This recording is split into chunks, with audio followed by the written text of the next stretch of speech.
because we will run out of time. Ladies and gentlemen, good morning and welcome to the second day of the conference. We will now begin our general debate on the main theme, strengthening trust and embracing hope for our common future.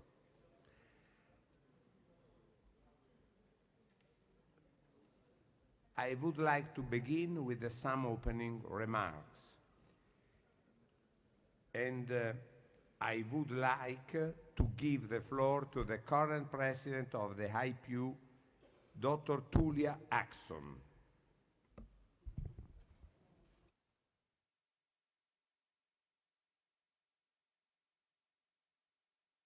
You want to hear? Is better? Okay.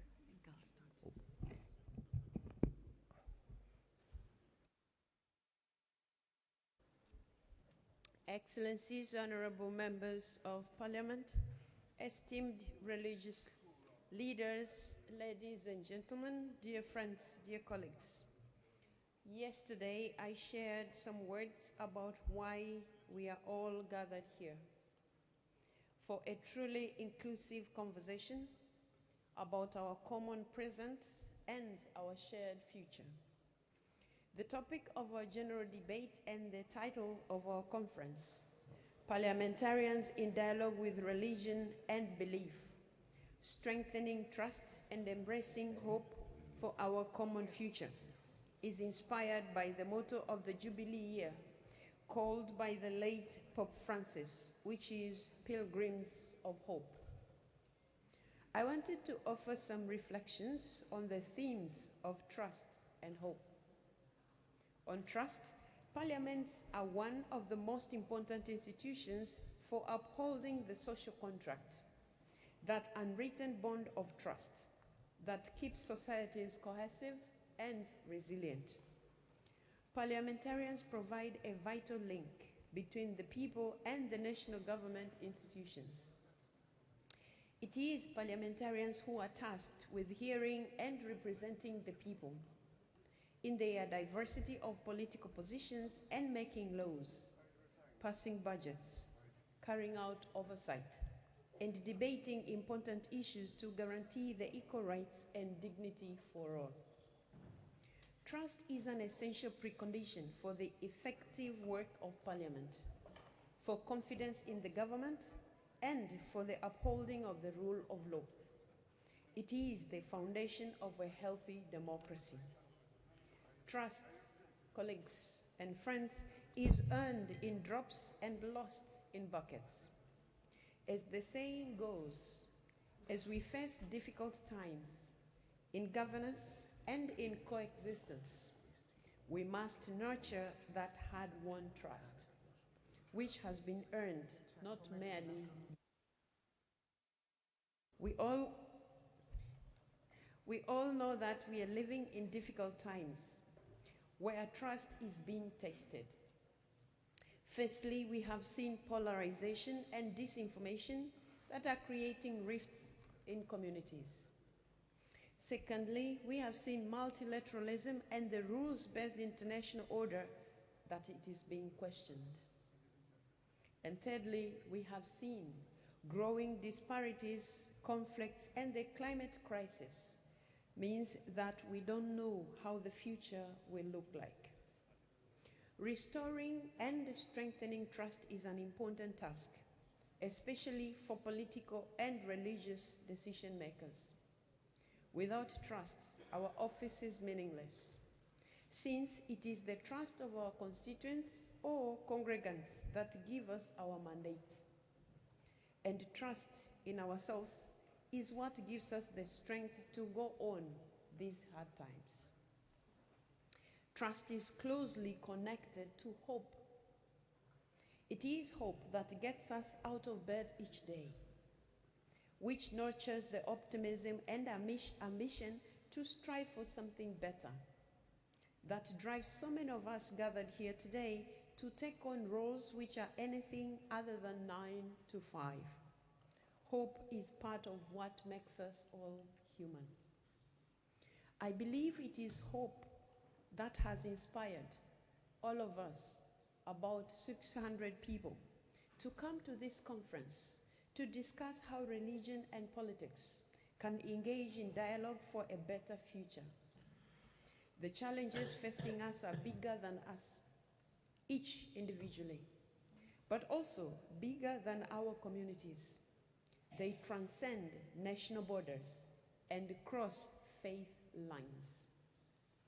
The general debate is a special moment in this conference where parliamentarians, religious leaders, civil society, and international experts can take the floor to share with the world the good practices of how their societies can and do benefit from joint action and interfaith dialogue for the common good. The IPU has been listening carefully to your interventions since yesterday, and we also took note of the questions that were asked, and we also took note of the views that were given, including the fact that parliamentarians should not take the role of being religious leaders.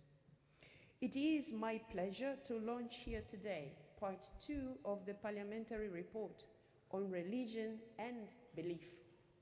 This report, dear colleagues, dear friends, is 2 years in the making. It was born in Marrakesh from the good practices that many of you gathered here today shared during the general debate. Part 1 of the report looked at how parliaments engaged institutionally with religion and belief. And part 2, we take a closer look at policy issues, including upholding freedom of religion or belief, responding to hate speech, protecting the rights of religious and belief minorities, and promoting gender equality and women's rights. The report highlights efforts of members of parliament to build bridges of trust with the society through interfaith engagement. This report is a testament to the important work you're all doing, members of parliament, faith communities, and other actors, in working inclusively for the common good. It showcases the values and the principles that we have in common, and that each of us, with our own mandates, expertise, outreach, and strengths, can be allies in creating that common future. I encourage each one of you to take a copy home with you, and I hope some of these may inspire you in your own context, in your own national context. I want to end my remarks with a short video highlighting some of the key messages of the report. I hope it's ready. Okay. The video, please. So we go to the video and then I'll finish my last bit. Thanks.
Colleagues and friends, I look forward to hearing your contributions to this general debate and to learning from you how we can work, what we can do to make our societies more cohesive and our institutions stronger. Thank you for your engagement and also your messages of peace that you will be addressing us today. Thank you.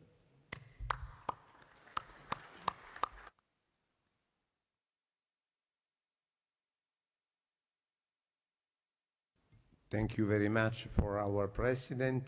She summarized very well the core of our debate yesterday, our work yesterday, but now we have to continue the work. And we will now hear from our distinguished guest. I invite Ambassador Simona Mirella Miculescu of Romania, President of the 42nd UNESCO General Conference, to give us her opening remarks.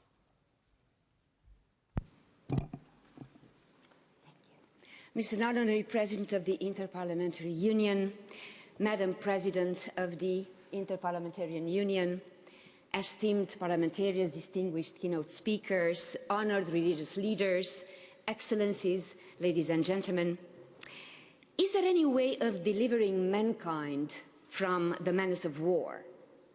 With the advance of modern science, this question has become not merely philosophical but existential, a matter of life or death for civilization. These powerful words come from the renowned 1931 letter, Why War?, written by Albert Einstein to Sigmund Freud, and in his reply, Freud reflected, whatever makes for cultural development, and we may add today quality education, is working also against war. This exchange reminds us of a simple fact. Peace cannot be dictated from above. It must be nurtured from within in how we think, how we relate to one another, and how we shape the world we share. Last year, we commemorated the centenary of the precursor of UNESCO, the International Institute for Intellectual Cooperation, created after World War I to foster the dialogue across borders and to cultivate what was then called the universal conscience. UNESCO was born 2 decades later from the devastation of the Second World War, founded on the idea that since wars begin in the minds of men, it is in the minds of men that the defenses of peace must be constructed. This is actually the first sentence of our Constitution. Today, nearly a century on, we must ask, where do we stand?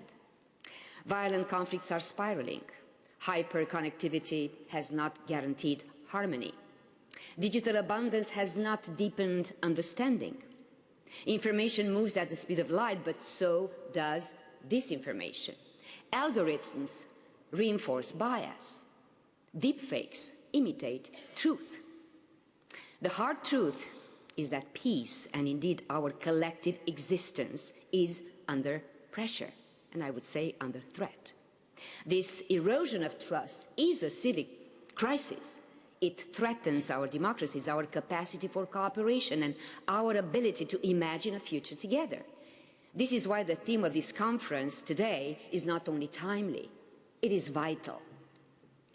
I am deeply honored to participate in this discussion and to bring UNESCO's perspective into the debate. And I would say that securing our common future requires weaving together trust and hope. From the halls of parliaments to places of worship, from multilateral institutions to civil society. In every faith and every legal tradition lies a shared call to build the community through compassion, trust, and responsibility. Let me highlight shortly a few key areas of UNESCO's recent work that are particularly relevant to our discussion. First, education. UNESCO's recommendation on education for peace, human rights and sustainable development, adopted unanimously by 194 member states in November 2023, is the only global standard for transforming education to build peace. It emphasizes that beyond literacy and numeracy, learners must cultivate empathy, critical thinking, intercultural understanding, and environmental stewardship. It underlines that there is no peace without gender equality and girls' education. We will explore this further, actually, in our panel discussions, as far as I understood. But let me underline one thing. Parliamentarians have a key role in translating this recommendation into national legislation and education systems so that every teacher, every learner, and the entire society can benefit.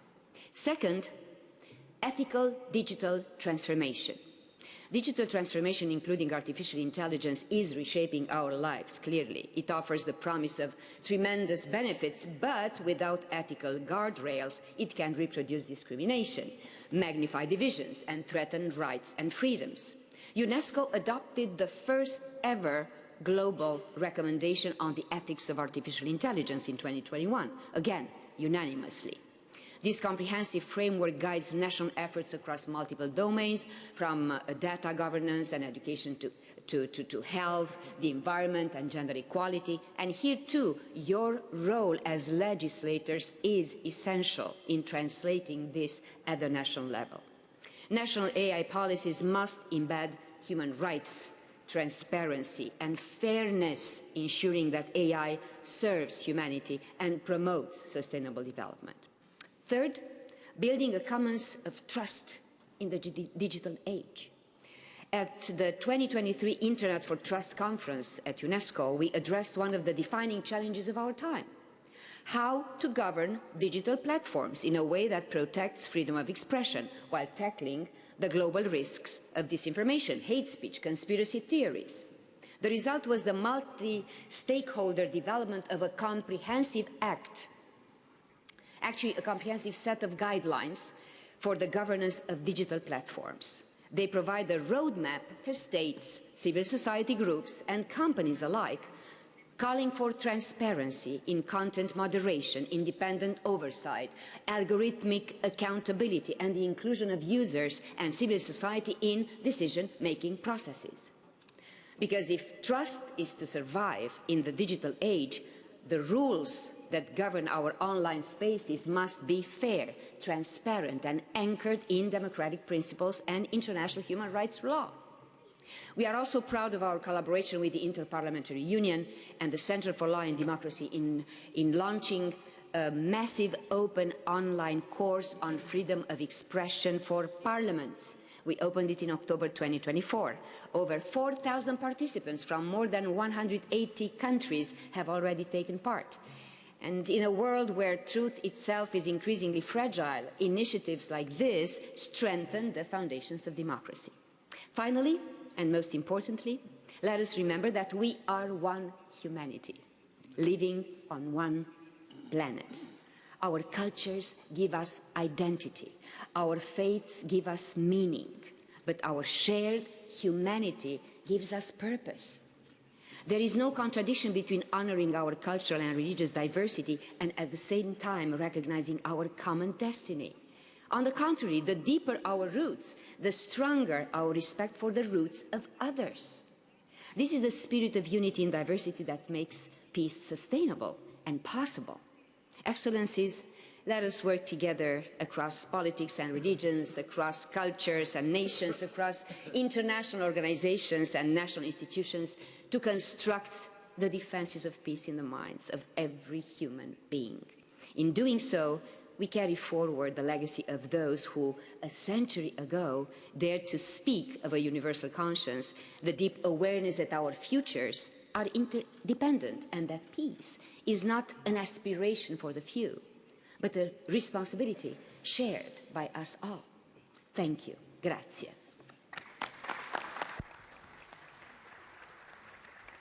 Thank you, Ambassador Miculescu. I now invite Mr. Miguel Moratinos, High Representative of the United Nations Alliance of Civilization, former Minister of Foreign Affairs and Cooperation and former Member of Parliament of Spain, to take the floor. Thank you very much. Buongiorno, everybody. The Honorable Senator Per Ferdinando Cassini, IPU Honorary President, the Honorable Dr. Tulia Axon, IPU President, distinguished parliamentarian, distinguished guests, distinguished friends. It's a privilege for me to be with you today in this impressive chamber that represents the voices, hopes, and aspirations of people. I thank Mr. Martin Chungon, my dear friend, Secretary General of IPU, for inviting me to your esteemed gathering. My dear friends, we meet a moment when the world is facing daunting challenges, from wars and forced displacement to the rising tide of hate speech, religious intolerance, and polarization, all of which erode the very fabric of our societies, create fear, and fuel violence. And I talk here about all forms of religious bigotry against all religion, community across the faith spectrum. As a UN Special Envoy to combat Islamophobia, a UN focal point to monitor anti-Semitism, I remain committed to stand up against all manifestations of religious hatred. In just time, the act of dialogue across faith, belief, and ideology become an act of courage. It becomes a statement of hope, and it reminds us that trust is not given. It is built conversation by conversation, action by action. For the United Nations Alliance of Civilization, intercultural and interfaith dialogue, in its broader sense, has been and continues to be our raison d'etre. Dialogue is anchored in our motto, many cultures, one humanity, is our motto. I thank you, Dr. Simona, to refer to this concept of one humanity. Yes, we are one humanity, one planet, and we have to save the planet, but we have to save humanity. So, dialogue and reform continue to be our hope for peace. 20 years ago, when United Nations Alliance on Civilization was created in 2005, it was in response to a dangerous narrative that civilization were on a path of inevitable confrontation, the clash of civilization, they said. Today, 2 decades later, we offer a different vision, one grounded in mutual respect, shared values, and the deep belief that our diversity is a source of strength. Honorable representative, as parliamentarians, and I've been parliamentarian myself, you stand at the front of this effort. You shape the laws that protect freedom of religion or belief, which are fundamental rights rooted in universal human rights. You foster the political will to uphold and protect human rights for all, and you provide an example through your words and your deeds that respect for diversity is not a threat to unity, but is rather its foundation. Today's conference calls us to move beyond mere tolerance, towards genuine mutual respect and understanding. It asks us not only to hear each other, but truly listening, and through that listening to find common ground. To engage in a meaningful dialogue rather than indulge in monologue, to build bridges instead of standing walls, to deconstruct bigotry and the dehumanization of the other, to embed empathy in our judgment and common sense. At a time when divisive narrative and dehumanization rhetoric so often dominate our public spaces, and when digital platforms amplify voices of fear and hatred, gatherings like this one send a different message, a message that dialogue can heal and that a shared food is still within our grasp. Finally, let me inform you that last 26th of April, in the Spanish town Guernica, I imagine you remember that, I launched with Religion for Peace organization an initiative called a cry for peace, end of wars, and respect for international law. I would like to really invite all of you to adhere to this initiative. We will have the second round of this initiative in October, 16th, 17th, 18th of October in Sarajevo, and I will be glad to have some of you or all of you in Sarajevo to continue this cry for peace, end all wars, and respect for international law. Let us leave this conference with renewed resolve to strengthen trust not only between religion and belief, but across political, social, and cultural divides.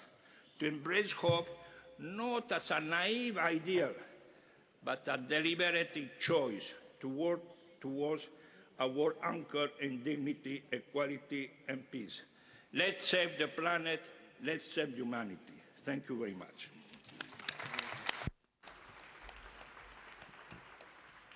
Thank you, Mr. Moratinos. I now invited Sayed Yavad El Kohei, Secretary General at the Al Kohei Institute, to take the floor.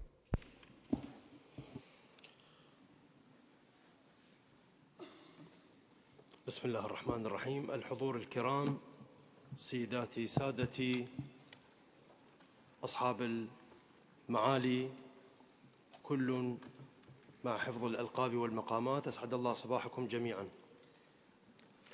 عالمنا اليوم يمر في لحظة فارقة، لحظة تتزايد فيها التحديات بين الأمم وتتسع الفجوات بين الشعوب وتتفاقم الأزمات التي تهدد استقرار الإنسانية بأسرها.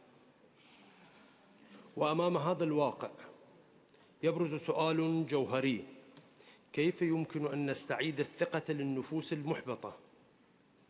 وكيف نزرع الأمل في أرض المستقبل الذي يجمعنا جميعاً؟ تعزيز الثقة واحتضان الأمل لمستقبلنا المشترك عنوان وازن لهذا المؤتمر، وهو مسؤولية جماعية تقع على عاتقنا جميعاً، كل من موقعه، انطلاقاً من واجب التضامن الإنساني والتكافل البشري. فالعالم اليوم بعد أن عصفت بأمنه رياح الحرب وأغرقت أرضه الخضراء دماء الضحايا، أحوج ما يكون إلى إعادة بناء جسور التواصل في زمن يسود فيه الشك في كل مجتمع وتنعدم فيه الثقة في كل أمة. لكن ولنا أن نسأل، ولكم أن تبحثوا كيف يتحقق ذلك، وما الدور الذي يمكن أن تؤديه المؤسسات الدينية والتعليمية والحكومية والبرلمانية في هذا المسار.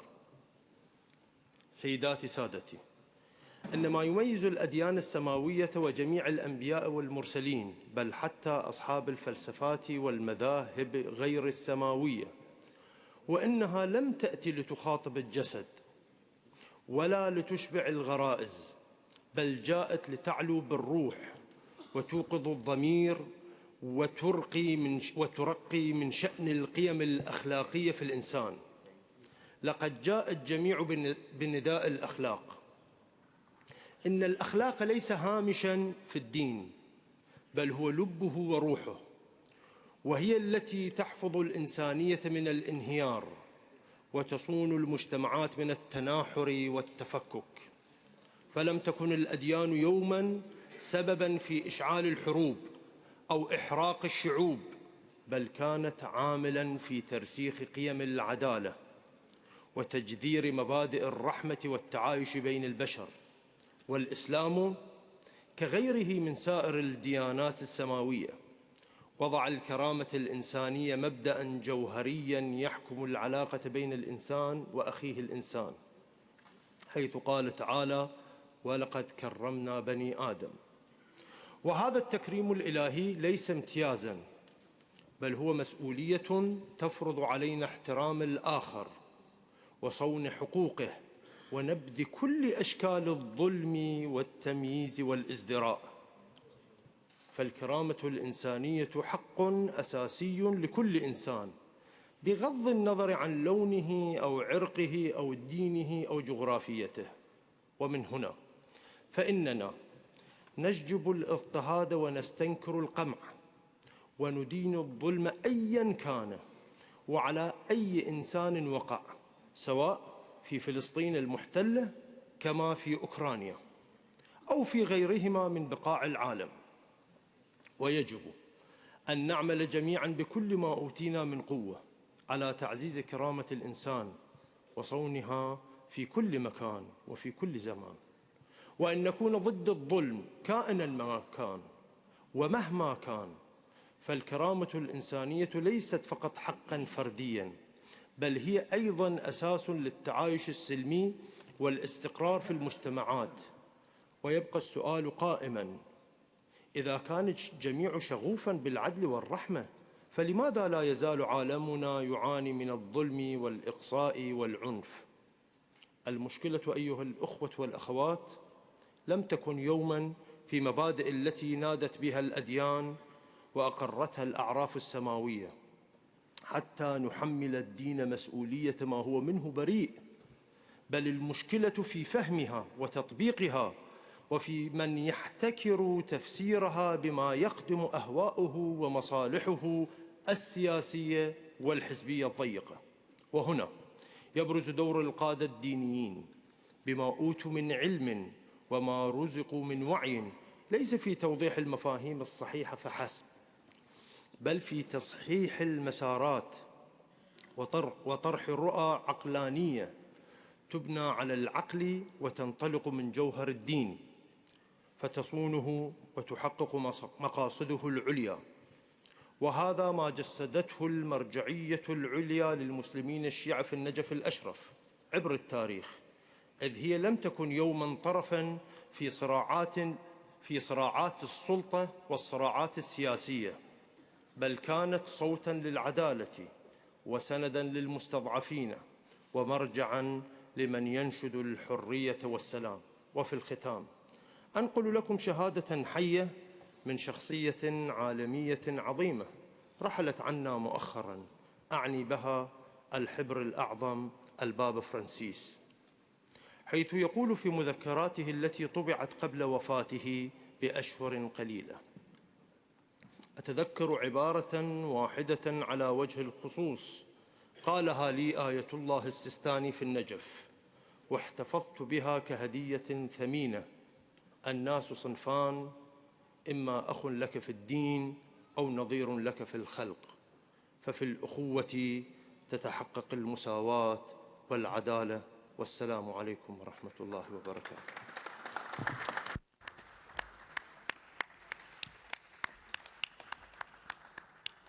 Thank you very much. I now invite Archbishop Ioannis Zafaridis of the Orthodox Archdiocese of Zambia and Mozambique to take the floor.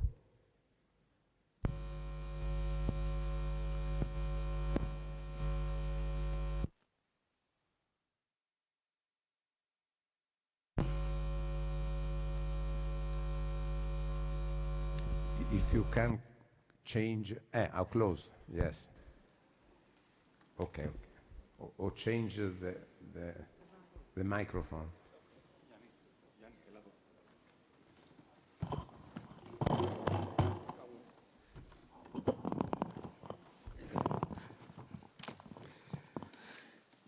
Grazie, buongiorno. Mangwanani, kalimera σας. Good morning, ladies and brothers and sisters. Your Excellency, IPU President, honorable members of Parliament, esteemed experts of international organizations, my brothers and sisters of all faiths, distinguished professors and members of the academia, dear participants. As you know, this year, UNESCO has recognized Greek language as one of the international languages. So, moreover, this institution I represent, name of Patriarchate of Alexandria in all Africa, has a history more of 20 centuries.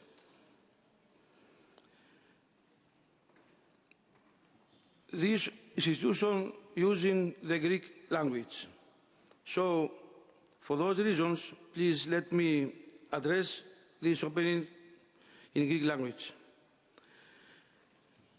by following the translation. Είναι ιδιαίτερη η χαρά και η συγκίνησή μου που έχω την τιμή να συμμετέχω στην τελετή έναρξης της Γενικής Συζήτησης της Διάσκεψης της Ρώμης για τον διαθρησκειακό διάλογο. Πρόκειται για μια μοναδική συγκυρία, όπου με πρωτοβουλία της IPU δημιουργείται το σταυροδρόμι συνάντησης πολιτικού και θρησκευτικού χώρου προς όφελος του ανθρωπίνου γένους. Και δεν πρέπει να λησμονούμε ότι δεν υπάρχει πολιτικός χώρος χωρίς πολίτες και δεν υπάρχει θρησκευτικός χώρος δίχως πιστούς. Εσείς οι πολιτικοί και εμείς οι κληρικοί δεν είμαστε απλώς διαχειριστές θεσμών και εξουσιών. Είμαστε εκπρόσωποι, εντολοδόχοι και εμπιστευματοδόχοι των ανθρωπίνων ψυχών που απαρτίζουν τις κοινωνίες μας. Φέρουμε λοιπόν ακέραια την ευθύνη για την ειρηνική συνύπαρξη, την εκπαίδευση της νεολαίας και των νέων μας, τη βιώσιμη ανάπτυξη και την κοινωνική ανάπτυξη των λαών και των παροικιών που εκπροσωπούμε. Εμείς πρωτίστως πρέπει να δείχνουμε τον αγώνα για έναν κόσμο πιο ειρηνικό, πιο δίκαιο και πιο συμπεριληπτικό για την παρούσα και τις μένοντες γενιές. Στη σύντομη ομιλία μου επιθυμώ να καταθέσω τις προσωπικές μου μαρτυρίες για τον τρόπο που έχω βιώσει τη συνεργασία του χώρου πολιτικής με την Ορθόδοξη Εκκλησία, του Πατριαρχείου Αλεξανδρίας και Πάσης Αφρικής, την οποία έχω την τιμή να υπηρετώ. Και θα μου επιτρέψετε να επισημάνω εξ αρχής ότι η συνεργασία αυτή υπήρξε σε όλες τις περιπτώσεις καρποφόρα και μου άφησε τις καλύτερες εντυπώσεις. Στη διάρκεια της ποιμαντορίας μου στο Πατριαρχείο Αλεξανδρίας διαπίστωσα σε πλήστες περιπτώσεις ότι η συνεργασία της Εκκλησίας μας με τους πολιτικούς θεσμούς ήταν αναγκαία και επιβεβλημένη, θα έλεγα, προκειμένου να στηρίξουμε τις παροικίες μας και τις κοινότητες των πιστών μας, καθώς και να προστρέξουμε για την απάλυνση του πόνου του πάσχοντος συνανθρώπου μας. Χαρακτηριστικό παράδειγμα υπήρξε η συνεργασία της Μητροπόλης μας με τις κυβερνητικές αρχές της Μοζαμβίκης και της Ζάμπια για την χορήγηση πλήρων υποτροφιών σε μαθητές και μαθήτριες 14 και 15 ετών από τις δύο χώρες για να φοιτήσουν στο πρότυπο εκκλησιαστικό γυμνάσιο λύκειο της Λαμίας στην Ελλάδα. Άλλο παράδειγμα αφορούσε τη συνεργασία μας με πολιτικούς θεσμούς της Ζάμπιας για τη βελτίωση των συνθηκών κράτησης σε σοφρονιστικά ιδρύματα για γυναίκες και ανήλικα παιδιά. Ο θρησκευτικός χώρος οφείλει να είναι ανοιχτός σε συνεργασίες και κοινές πρωτοβουλίες με διεθνείς πολιτικούς οργανισμούς, όπως είναι τα Ηνωμένα Έθνη και η IPU. Δεν θα ξεχάσω ποτέ την αγαστή συνεργασία που είχαμε με το Γραφείο των Ηνωμένων Εθνών στη Ζάμπια και το Γραφείο του ύπατου αρμοστή του ΟΗΕ για τους πρόσφυγες, στο πλαίσιο της παράδοσης υγειονομικής βοήθειας σε κοινότητες προσφύγων που μαστίζονταν από την επιδημία χολέρας που είχε ξεσπάσει στην χώρα. Και προκειμένου το αποτέλεσμα της συνεργασίας αυτής ήταν η σωτηρία ανθρωπίνων ζώων. Και φυσικά η αντιπροσωπευτικότερη πτέρυγα του πολιτικού χώρου είναι οι κοινοβουλευτικοί θεσμοί. Είχα τη χαρά και την τιμή να διαπιστώσω από πολύ νωρίς την μεγάλη σημασία που έχει η συνεργασία με τα κοινοβούλια. Πάντα θεωρούσα ότι τα εθνικά κοινοβούλια εκ φύσεως βρίσκονται εγκύτερα στους λαούς, στο πόπολο που λέμε εμείς στην πατρίδα μου. Άρα και στις κοινότητες των πιστών μας. Και ως εκ τούτου αποτελούν ένα χώρο εξαιρετικό για πρωτοβουλίες και δράσεις με άξονα το κοινό καλό. Είναι σπάνιο φαινόμενο εκπρόσωποι θρησκειών να αναμειγνύονται σε κοινοβουλευτικές διαδικασίες και το κοινοβουλευτικό έργο. Εγώ ωστόσο εδώ και αρκετά χρόνια ανέπτυξα ισχυρούς δεσμούς με γυναίκες και άντρες κοινοβουλευτικούς και κοινοβουλευτικούς θεσμούς. Αυτές οι γνωριμίες μου έδωσαν και μάλιστα τη δυνατότητα εδώ τα τελευταία 25 χρόνια να είμαι σύνδεσμος μεταξύ της Διακοινοβουλευτικής Συνέλευσης Ορθοδοξίας, της ΔΙΣΟ, με το Παναφρικανικό Κοινοβούλιο. Σήμερα είναι κοντά μας η ηγεσία της ΔΙΣΟ στην αίθουσα. Το ΠΑΠ, δηλαδή δύο διεθνών κοινοβουλευτικών θεσμών με σπουδαίο έργο και ποικίλες δράσεις. Η συνεργασία μου με τη ΔΙΣΟ, τη Διακοινοβουλευτική Συνέλευση Ορθοδοξίας, και το Παναφρικανικό Κοινοβούλιο μου έδωσε τη δυνατότητα να καταλάβω πώς λειτουργεί ο κοινοβουλευτικός και εν γέννη ο πολιτικός χώρος.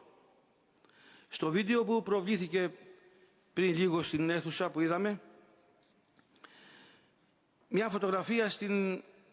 είδαμε μια φωτογραφία που απεικονίζεται η εξοχοτάτη πρόεδρος της Εθνοσέλευσης της Δημοκρατίας της Ζάμπια, κυρία Νέλη Μούτη, και εγώ να κάνουμε από κοινού δεντροφύτευση του Ολυμπιακού ελαιοδέντρου στον περίβολο της Εθνοσυνέλευσης της Ζάμπιας.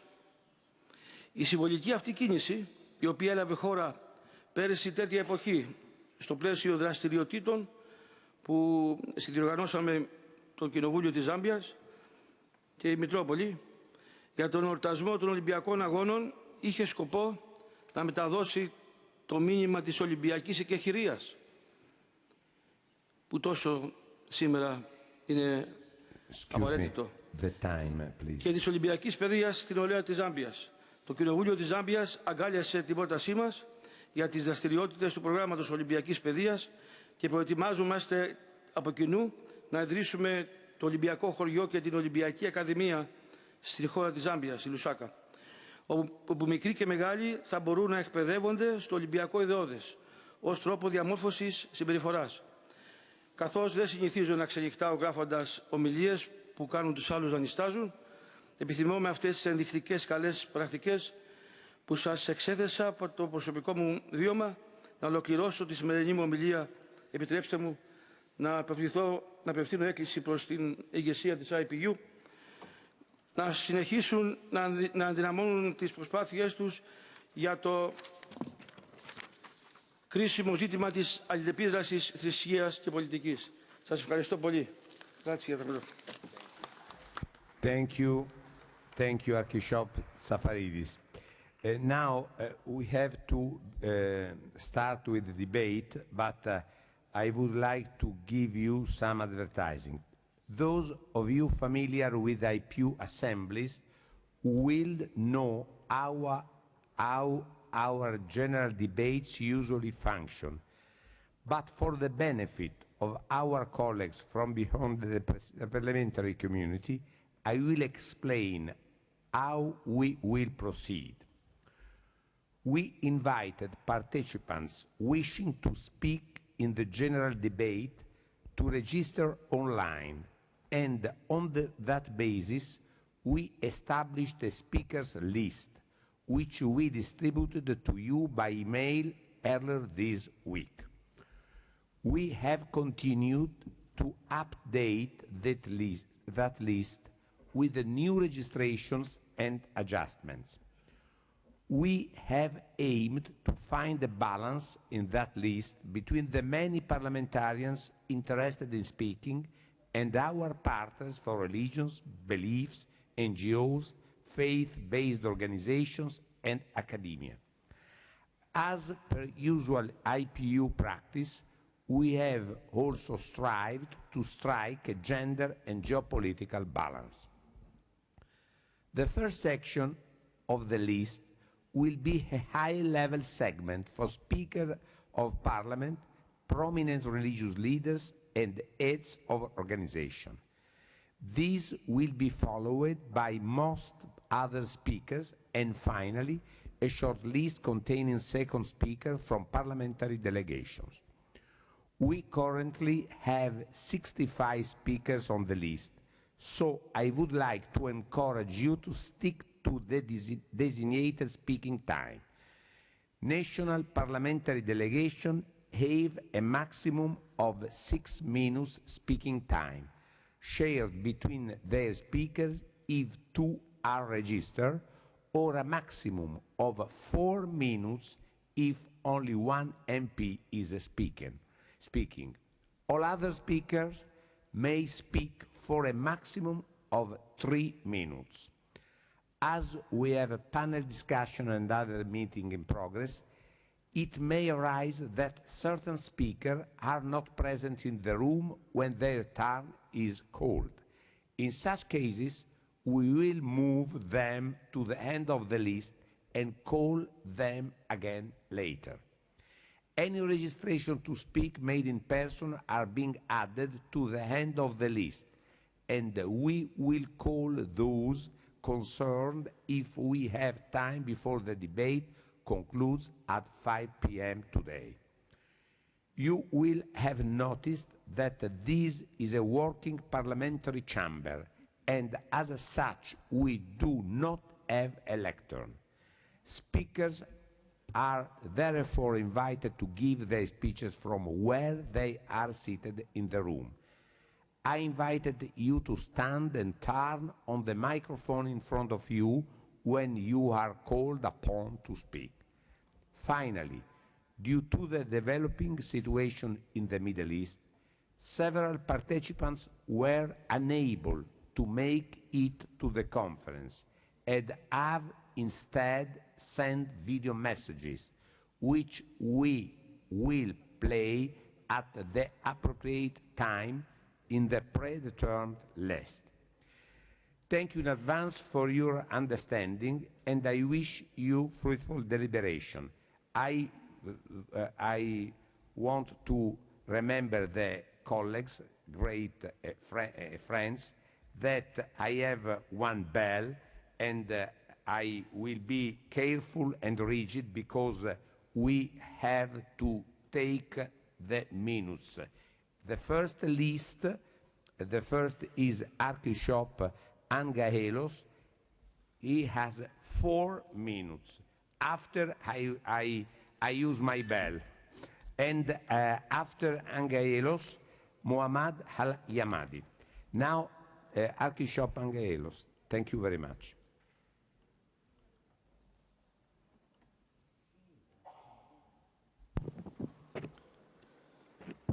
Thank you, sir, and thank you for organizing this. This is a time of tension and a time of polarization in the world, which makes it even more important that we gather at times like this, in places like this, especially with people who are looked upon, who are trusted, and who are entrusted with both decision-making and leadership. This also calls for a time of good models and good modeling. And one thing we have lost during this particular era is the art of conversation, the art of dialogue. And this is why what we are doing here today is so incredibly important. Because what we are doing here today, as with much of what happens throughout these sessions and sessions like them, is not just here for this chamber, but will go from this chamber into the world as an example of what we are trying to do, and it is to dialogue and to speak. Unfortunately, in an era of social media and social media interaction, we have become far too accustomed and have become very comfortable in our own echo chambers. And we have lost the art of being be able to speak to the other, even if we disagree, but to listen and to speak and to dialogue. Dialogue is necessary because it is no longer a luxury, it is a necessity. I'm not sure if it's just me, but I find that our world is becoming more complex. We are becoming more intersectional. We can no longer live in silos. There was a time when a Coptic Orthodox Christian would have been born in Egypt, lived, worked, and died in the same city or village. Today, we are all global citizens.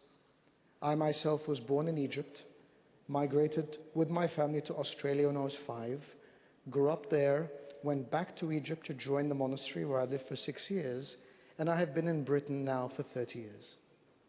And this story is not uncommon with many others in this room. So that sense of being able to speak with one another in a language we understand is incredibly important. This is why we need to take the things we have learned and hand them to generations to come. Mentoring and discipleship are things that are very important in my tradition and can be used in this tradition. So we need to take the wisdom of this chamber and all who are here and present it to coming generations. We need to learn and teach to de-escalate. And I speak again of my quote from Einstein yesterday: a clever man solves problems, a wise man avoids them. And we can avoid much of what we have seen from being reiterated. A wonderful verse comes to mind from Ephesians 4, "Let no corrupt word proceed from your mouth, but what is good and necessary for edification, and which imparts grace on those who listen." So I pray that words of grace continue here. And as I conclude, I quote Nelson Mandela, that our choices reflect our hopes and not our fears. Thank you. Thank you very, very much, and fantastic speech, exactly in 4 minutes. Nobody can be like you. Mohammad Al-Yamadi, President of the Arab Parliament. 4 minutes.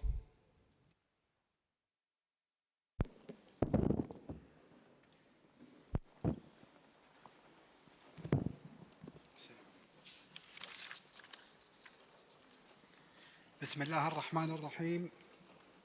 أصحاب المعالي والسعادة، الحضور الكريم، السلام عليكم ورحمة الله وبركاته. أتقدم مجددا بالشكر والتقدير إلى الاتحاد البرلماني الدولي والبرلمان الإيطالي ومنظمة أديان من أجل السلام على جهودهم في تنظيم هذا المؤتمر الهام الذي ينعقد في توقيت تتزايد فيه الحاجة إلى التلاقي والحوار، لا سيما في ظل تصاعد مظاهر الكراهية في الكثير من أنحاء العالم.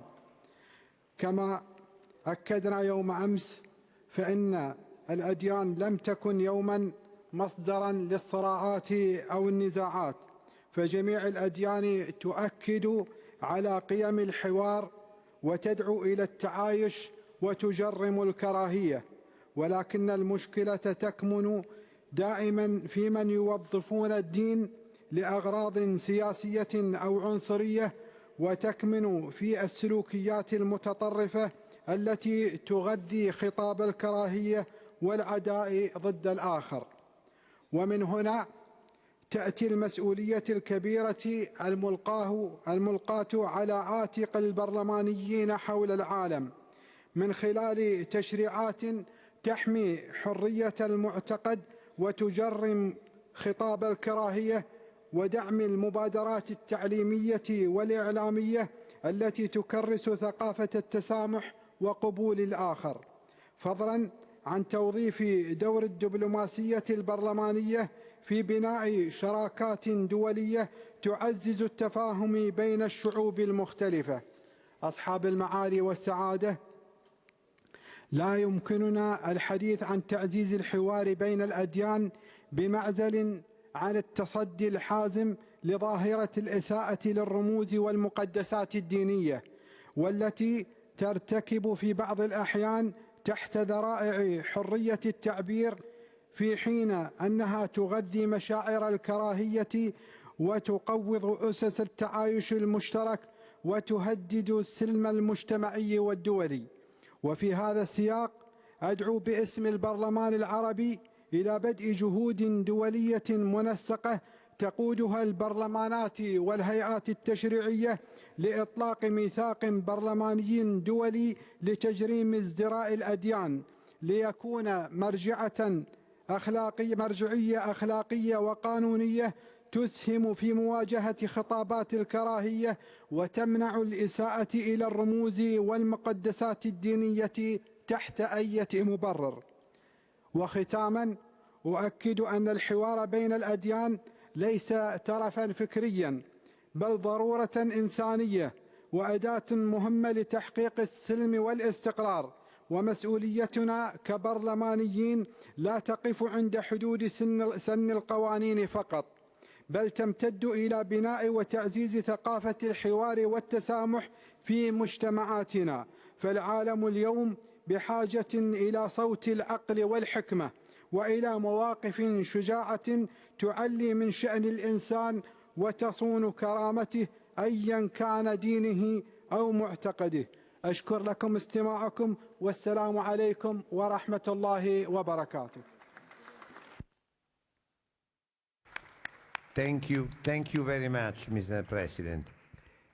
Now, Yahya Pallavicini, Chairman of the European Muslim Leader Majlis, Member of the European Council of Religious Leaders, Religion for Peace, Member of the Council European, the Responsible Religions for Peace. Thank you. Bismillahirrahmanirrahim. It is again a pleasure to give the responsibility of Western European Muslim minority in dialogue with, within the Abrahamic context of with Jews, Christians and Muslims in the East and in the West, and as well also in dialogue with the Brahmanic tradition, which means the Hindus, the Buddhists and the Taoists. And I think that this intra-religious dialogue and inter-religious dialogue can actually inspire intercultural and interinstitutional relations and provide an inspiration for our common responsibility as believers and as citizens to avoid any hijack of political ideologies that are trying to abuse of religious narrative out of its context and out of its authenticity. So in order to fulfill together our common goals for peace and brotherhood, the authenticity of our roles as citizens, believers, members of the parliament and religious leaders is really a common call for peace and for inspiration in truth and not in any kind of manipulation of doctrine against the sacredness of life. And I think this will be the message we will convey also tomorrow to Pope Leo, and this is also another example of how interparliamentary union and interreligious cooperation is an inspiration for the quality of life of our common good. Thank you very much. Wassalamu alaikum wa rahmatullahi ta'ala wa barakatuh. Thank you very much, Chairman. Now the Speaker of the House of Representatives Bosnia-Herzegovina, Denis Zvicvici, and later Dietrich Werner.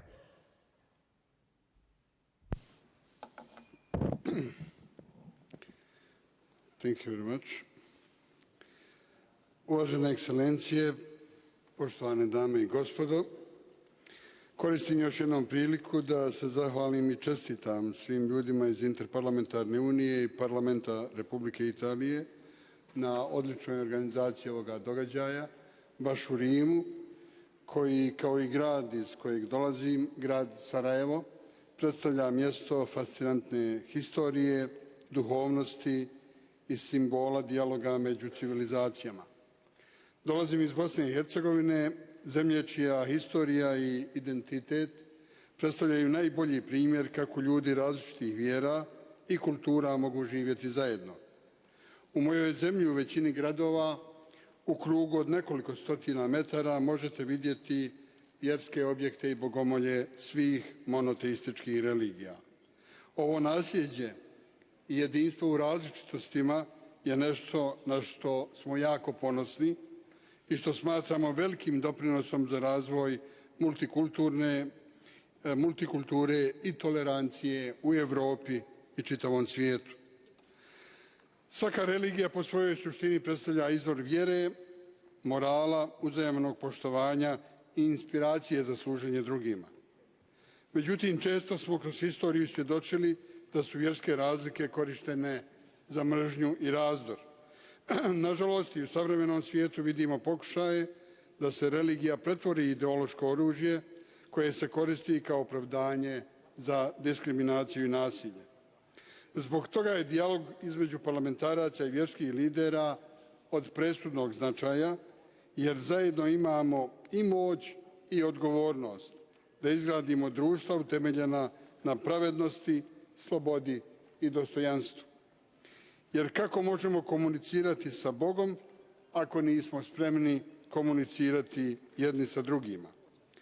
Zbog toga zaključci i deklaracije s ove konferencije moraju biti jasni i moraju imati veliki utjecaj kako bi svi razumjeli da je međuvjerski dijalog oblik komunikacije koji ima za cilj da se kroz dijalog i praksu poboljša razumijevanje i izgrade mostovi saradnje među pripadnicima različitih religija u cilju izgradnje mirnog suživota, u toleranciji i međusobnom uvažavanju.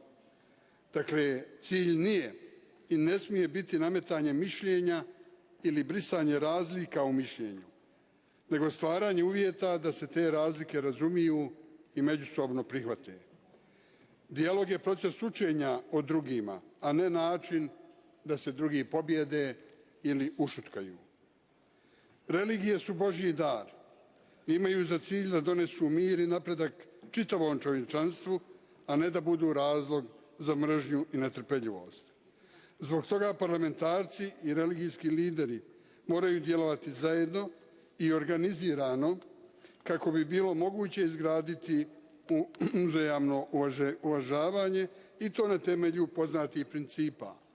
Da su sloboda vjere i uvjerenja osnovno ljudsko pravo, da dijalog nije slabost, već najmoćnije sredstvo otpora protiv netrpeljivosti i da parlamenti moraju postati inkluzivni i prihvatiti sve različitosti, a nikako ideološki i politički zatvorene institucije, što je suština deklaracije i strategije Interparlamentarne unije.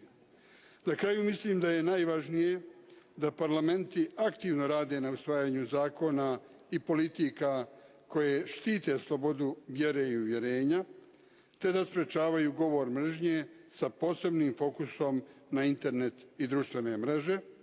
I zbog toga predlažem da svi parlamenti u okviru Interparlamentarne unije izmijene relevantne propise i imenuju posebna parlamentarna tijela koja će se baviti međuvjerskim dijalogom i saradnjom sa vjerskim zajednicama. Hvala na pažnji i želim uspješan rad do kraja ove konferencije. Thank you very much. Dietrich Werner, President of Globaletics. As a representative of the international non-governmental organization Globe Ethics Foundation in Geneva, which is focused on advancing ethical leadership and promoting responsible governance globally by providing ethical knowledge and skills, I would like to bring three major succinct points to the attention of this esteemed body. The first one, the world cries out for responsible religious leaders articulating common ethical values of peace, of justice and integrity across all dividing national, religious and cultural lines. Religious leaders always represent both their local and regional communities with their needs and longings, but also the universal ethical message of their respective religions, which stand for mercy, for justice, for peace and solidarity. Therefore, despite the deep divides that can exist between communities for political reasons, religious leaders are expected, while being in solidarity with their regional community, to speak up and to defend the universal values of human dignity, of fraternity, justice and peace. These values constitute the important common ground for humanity to preserve dialogue and possibilities for collaboration and reconciliation, even in situations of grave tensions. Secondly, current global circumstances and changes see an unprecedented increase of the number and intensity of conflicts, of horrific atrocities leading to enormous sufferings amongst civilians, and an erosion of the respect of international law and multilateral cooperation. The very functioning of the international order of peace, which was established after the Second World War, is put into question. In this global emergency, an urgent common action for peace is needed, with fresh ideas and methods to prevent a further escalation and to put an end to grave sufferings. One of the elements of the new type of engagement is the need for multi-stakeholder collaboration, as stated in Action 55 in the Pact for the Future, and especially between faith and civil society leaders and law and policymakers. Hence, we commend the IPU leadership role in this field with the Marrakesh Conference and this conference in Rome. We encourage IPU to further develop this process that Globe Ethics is ready to support and to continue to partner with. Thirdly, within this gloomy period, we need a trajectory of hope to offer a better perspectives, particularly for the young people and for future generations, and to revitalize the sense of our human unity. 40 Jewish, Christian and Muslim religious leaders with peace experts recently met at the invitation of Wilton Park, of Globe Ethics and the UK Embassy to the Holy See, and also in collaboration with the UN Office of High Commissioner for Human Rights.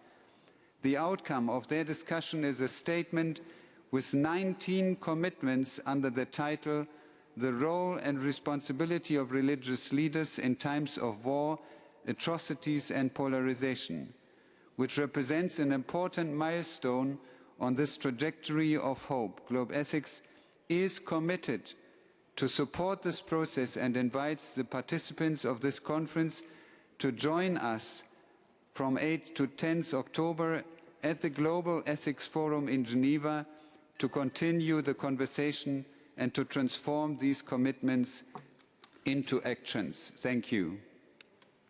Thank you very much.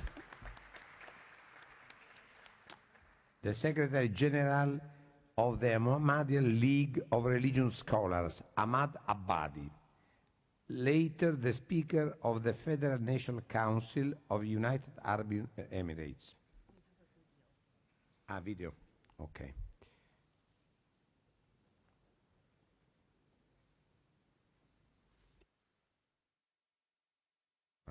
Video of Abadi. Greetings from Rabat. I wish I could have been able to be among you for this wonderful and crucial conference, which is held in the beautiful Rome, and which is the continuation of the conference that was held in Marrakesh in the period between the 12th and the 15th of June 2023. We have witnessed in this beautiful conference how God-sized dreams could come true when the dreaming wings do still have their feathers wings that have been unfeathered in many cases. We, as a human family, extended human family, have lost this capacity to see how the universe conspires with you if you hold, if you shape God-sized dreams. Our God-sized dream is to see humanity in peace, in living together, in agreement to unroot the rotten fear and the escalation for weaponization, and to uphold our responsibility to reinforce education. Because without education, it's the binary approach that simplifies falsely our work and induces us to errors that would lead to demolition. In this conference, in the beautiful Rome, I would like to emphasize on the fact that without a clear vision, without a functional set of mechanisms, and without the procedural approach, and without evaluation, we cannot reach what we need. Because yes, the feathered wings of dream can offer us the capacity to fly and to have those great dreams, but realizing them takes this groundwork, and which is known for the Interparliamentary Union, the great institution. And it is because it is a great institution that we are wishing for it to take and lift the torch of this shared dream for peace. The Interparliamentary Union has the privilege to not be operating within the governmental time. It is operating within a transcending time. And we wish for our parliamentaries, for our religious leaders, and for our academicians to join efforts under the leadership of this great institution and establishment to continue the work that was started 2 years ago in Marrakesh in the same period, and to give birth to a whole new set of the dreams that could avoid our humanity the catastrophes that it is unfortunately walking towards. I wish you the greatest of successes in this great conference, our conference, and hope to have the privilege to see you all in the very near future. Thank you. Thank you very much. Now we have the intervention of Gobash, Speaker of the Federal National Council, United Arab Emirates. معالي بيير فرديناندو كازيني رئيس الجلسة، معالي توليا إكسون رئيسة الاتحاد البرلماني الدولي، رئيسة الجمعية الوطنية في جمهورية تنزانيا المتحدة، أصحاب المعالي والسعادة، السيدات والسادة، السلام عليكم ورحمة الله وبركاته. نجتمع اليوم ممثلين لشعوبنا التي وإن تتباين في لغاتها وثقافاتها ومرجعياتها الدينية، فإنها تلتقي عند مفاصل راسخة من القيم الإنسانية التي تتقاسم فيها كرامة الإنسان وحرية الاعتقاد وحق العيش في أمن وسلام. وإننا إذ نلتقي في روما التي شكلت عبر قرون طويلة أحد أعمدة التاريخ الإنساني، فإننا نجدد مساراً حضارياً تفاعلت فيه الأمم في ميادين الفكر والسياسة، وازدهرت مفاهيم القانون والمواطنة والتعددية. ونحن هنا نعيد في تأكيدنا لأهمية الحوار والتعايش حقباً مضيئة من التاريخ الإنساني الذي تلاقت فيه الحضارات والثقافات والديانات في بيئات ازدهرت فيها المعرفة والفن والسلام. غير أن هذا الاعتراف بهذا المشترك الإنساني يفرض علينا فهما أعمق لطبيعة الحوار وأبعاده ولطبيعة التوترات التي شهدها العالم خلال العقود الأخيرة ومصدرها. فالحوار لا يعني ذوبان الهويات ولا يستدعي التنازل عن الخصوصيات العقائدية أو الثقافية، بل هو في جوهره احترام الاختلاف والاستثمار في التعددية لإرساء أرض خصبة لبناء تشاركي مستدام بين الشعوب. أيها الإخوة، شقت دولة الإمارات منذ تأسيسها مساراً استناد إلى رؤية فلسفية وإنسانية متقدمة جعلت من التعايش السلمي والحوار بين الأديان والثقافات وتعزيز السلام العالمي حجر الأساس في بناء الدولة والمجتمع.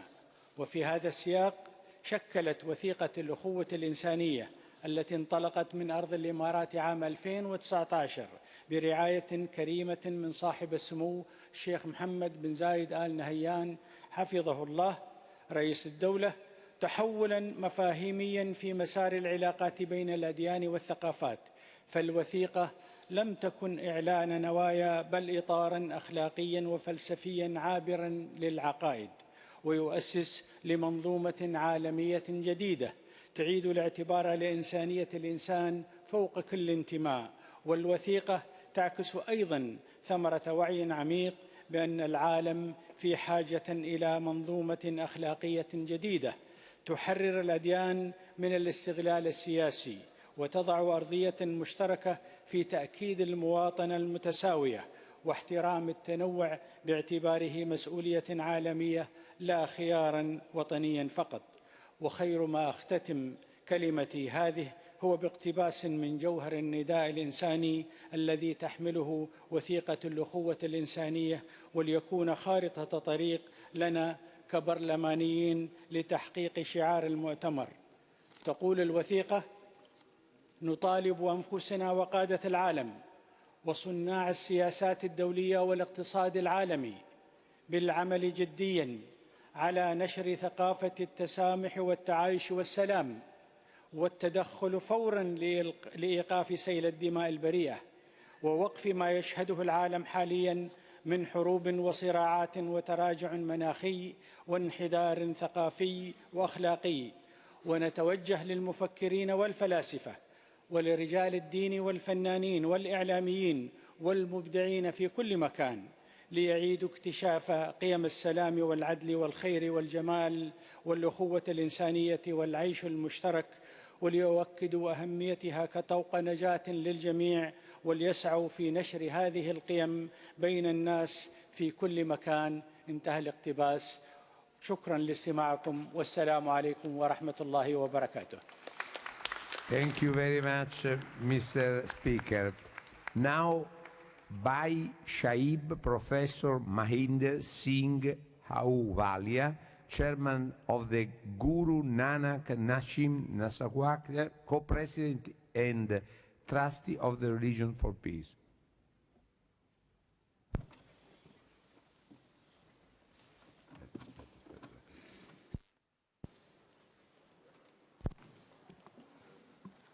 Thank you.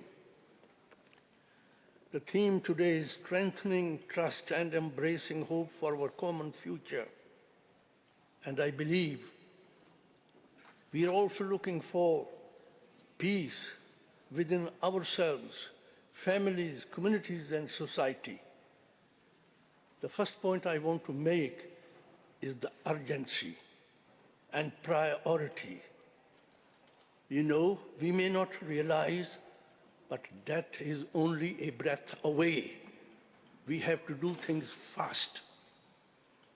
We talk about hope, success, faith, trust, optimism. All these are interconnected. If you want these, you want to mobilize 5 virtues and values: mercy, compassion, truthfulness, contentment as opposed to greed, humility, love and sacrifice. The other possibility is, of course, dismay and failure. If you want to talk about these, you will have to avoid 5 vices: lust, revenge, greed, virtual attachment, and the most dangerous one, ego, edging God out, that is arrogance. We have to work together. We have to come up with instruments and principles. In my little time, I have been able to come up with a peace charter for forgiveness and reconciliation. There can be no peace, sustainable peace, without reconciliation and forgiveness. The other thing I want to mention is humanity is obsessed with rights. We have forgotten responsibilities. There was a proposed Universal Declaration of Responsibilities drafted from 83 to 97 and was expected to be adopted into the rights. It was not done. We need to look at it again. We would have stopped wars if we had done that. Let us again look at responsibilities. Responsibilities are a precursor to rights. We have to work very, very closely with all religious people, non-religious people, governments, everybody. We are all connected to one humanity. We are parts of the same divine. We are sparks of the divine. That is our soul, that is our spirit. We must also consider what happens at death. Sometimes we feel that is the end of the matter. It is not. So the question is, where have we come from? Where are we going? And what is the purpose of life? We have to think about all these. And we have to serve. And love demands sacrifice. No love without sacrifice. Thank you.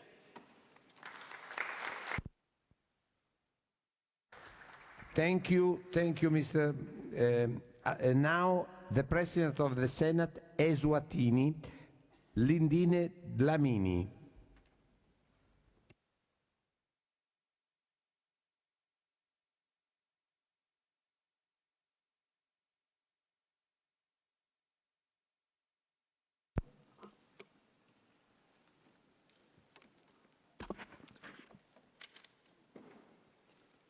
Thank you, the President of the IPU, Dr. Tulia Axon, Secretary General of the IPU Assembly, Your Excellencies, Presiding Officers, and Honorable Members of the Assembly, esteemed religious leaders, distinguished delegates, distinguished panelists, ladies and gentlemen. It is an immense privilege to address this august gathering at the Conference on the Interfaith Dialogue, centered on the profound theme of strengthening trust and embracing hope for our common future. On behalf of the Parliament and the people of the Kingdom of Eswatini, under the wise leadership of His Majesty King Mswati III, I extend our warmest greetings and our unwavering commitment to the principles of peace, understanding, and shared progress. Our Parliament, like parliaments across the globe, is entrusted with a sacred threefold mandate: lawmaking, oversight, and representation. These core responsibilities are deeply intertwined with the essence of strengthening trust and embracing hope, particularly through interfaith cooperation and shared values. Parliament legislates to govern society. For trust to flourish and hope to take root, laws must be just, equitable, and reflective of the aspirations of all citizens, regardless of faith or belief. In Eswatini, our laws promote human rights, social justice, and freedom of belief, ensuring dignity for all. Fair, impartial laws strengthen trust in institutions and create a peaceful coexistence. The interfaith dialogue enriches this process by informing us about the diverse values and needs of our communities, enabling more inclusive legislation. Oversight means holding the executive accountable. It is critical to building a public trust. where there is transparency, accountability, and zero tolerance for corruption, citizens have confidence in their institutions. In the Kingdom of Eswatini, Parliament uses questions, committees, and budgetary scrutiny to exercise oversight. This fosters a culture of responsibility, not just identifying gaps, but promoting continuous improvement. From an interfaith viewpoint, oversight reflects universal ethical principles such as honesty, integrity, and service. Thus, Parliament's role reinforces the moral fabric of society and inspires hope. Perhaps most significant in this context is representation, being the voice of the people. Parliaments must listen and reflect on what the people are saying. It is important that diverse aspirations of all citizens, including faith communities, are listened to. In Eswatini, we value peace among religious denominations. Our Parliament seeks inclusion, engagement, and genuine empathy across all sectors. True representation goes beyond members. It's about ensuring every voice counts. Interfaith dialogue offers a platform for moral voices to be heard. When parliaments listen to these voices, they strengthen the connection between people and government, fostering ownership and shared destiny. Lawmaking, oversight, representation are not just procedures, they form a foundation for a trusted and hopeful society. When we legislate fairly, hold power to account, and include all voices, we create peace and prosperity. This conference reminds us that parliaments do not work alone. Our duties connect deeply to the spiritual health of our nations. Through interfaith collaboration, we can strengthen trust, cultivate empathy, and embrace hope for our humanity. I'd like to thank the IPU and the Italian Parliament for a good conference that is very timely. I thank you for your kind attention. Thank you, President. David Saperstein, Director Emeritus and Senior Advisor for Policy and Strategy of the Religious Action Center of Reform Judaism.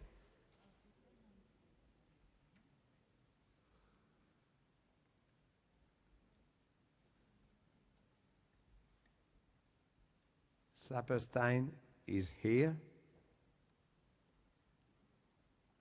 No, not yet. Mark Daly, Chairperson of the Senate of Ireland. Thank you, I'm sorry. Thank you. John Hume, the Nobel Prize winner who won the Peace Prize for his work on the Good Friday Agreement, was from Derry in Ireland. He said all conflicts are about difference, whether that is difference of race, religion, or nationality. Difference is natural. Difference is an accident of birth. It should therefore never be a source of hatred or conflict. The answer to difference is to respect it. Therein lies a most fundamental principle of peace, a respect for diversity. The conflict on our island that came to an end at the signing of the Good Friday Agreement in 1998 was complex. Religion, nationality, identity and injustice all played a part. Yesterday, the most powerful speaker at the Interfaith conference was an atheist from Mexico, the Senate President. He spoke about the conflict in Israel and Palestine, a conflict of faith, of nationality, identity, and much, much more. For surely at an interfaith dialogue, we should be talking about conflicts that are about faith, a conflict that includes identity, difference, nationality. We should talk about the solutions. It is interesting that the leaders of religious organizations and most political speakers did not talk about an interfaith conflict that is happening now in our world. We should be talking about it. We should be talking about the solutions, about a pathway forward, about a ceasefire, about hostages being released, an end to the killing But like in the case of Ireland, how do we stop the violence, but how do we create a peaceful way forward? Surely that is what an interfaith dialogue should be about. I will finish on this. Political leaders and religious leaders who remain silent should reflect on the words of Daniel O'Connell. Nothing is politically right which is morally wrong. Thank you. Thank you very much. Exact time. Now, Ioan Volpescu, President of the General Assembly of the Interparliamentary Assembly of Orthodoxy. Thank you, Mr. President. Dear participants, at the outset, allow me to convey warm greetings of the head of the Interparliamentary Assembly on Orthodoxy, Secretary General, member of the Hellenic Parliament, Dr. Maximos Harakopoulos. Our organization sincerely welcomes the initiative of organizing the Rome Conference, which follows the emblematic first parliamentary conference on interfaith dialogue held in Marrakesh in 2023, and the side event co-organized by the IPU, the AIO, and the King Hamad Global Center for Coexistence and Tolerance in the context of the 150th IPU Assembly in Tashkent, Uzbekistan. I am certain you will agree with me that in order to address the multiple challenges and crises the modern world is facing, collective responses are necessary. Nowadays, the political field cannot monopolize the decision-making process, but together with other fields of institutional expression, such as religions and civil society, have the ability to make legitimate decisions. The IPU, through the Marrakesh Conference and the Rome Conference, provides a clear framework for how cooperation between parliamentary and religious institutions can be structured. Of course, difficulties arise in these cooperations. On one hand, the parliamentary space is clearly defined in terms of presumptions of its representation and is governed by rules and procedures in terms of its operation. On the other hand, the religious space is more free of such norms, resulting in the emergence of extra-institutional entities and expressions alongside the official institutional structures of religions, which often exhibit particular dynamics and influence in society. Within such a fragmented field, such as the field of religion, special attention needs to be paid to our chosen interlocutor. Therefore, the codifications of religion institutions and personalities is perhaps the greatest challenge we must overcome. For 44 consecutive years, our organization has opened channels of communication with various religions and religious organizations and communities, not only of the Christian world, but also of the Muslim world, and has gained significant experience in communicating and undertaking such actions in the religious field. We anticipate continuing the discussion after Rome around the specific axis. Our proposal concerns the formation of a framework of principles and values that will administer the cooperation of parliamentary and religious actors and the provision of procedural steps and criteria aiming to a successful dialogue between the two fields. In this way, the exclusion of extreme behaviors that use religion as an instrument for obtaining political benefits is also achieved. We believe that such an initiative should have the active support of the IPU in order to facilitate its member parliaments in the creation of permanent institutional processes and structures for regular and substantive dialogue with religions. The AIO is ready to contribute as one of the few international parliamentary institutions with expertise on issues of religious values. Finally, I hope that the Rome Conference and its conclusions will lead humanity even closer to achieving peace, reconciliation and friendship among peoples, all religions and beliefs. Thank you. Thank you very much. Now there is Emerson Jaffa Kinji, Speaker of the Senate, Kenya.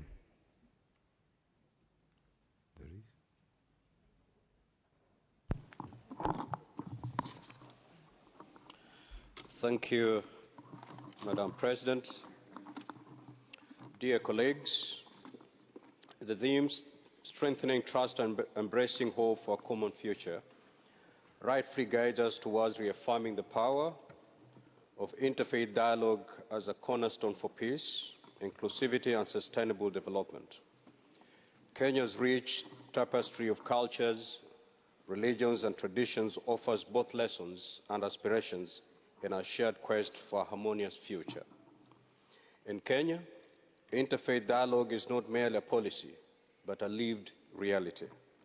From the coastal interfaith councils fostering Christian-Muslim cohesion to grassroots initiatives like the Shared Future Project, which empowers youth to counter extremism through dialogue, we have witnessed how trust is built when communities recognize their common humanity.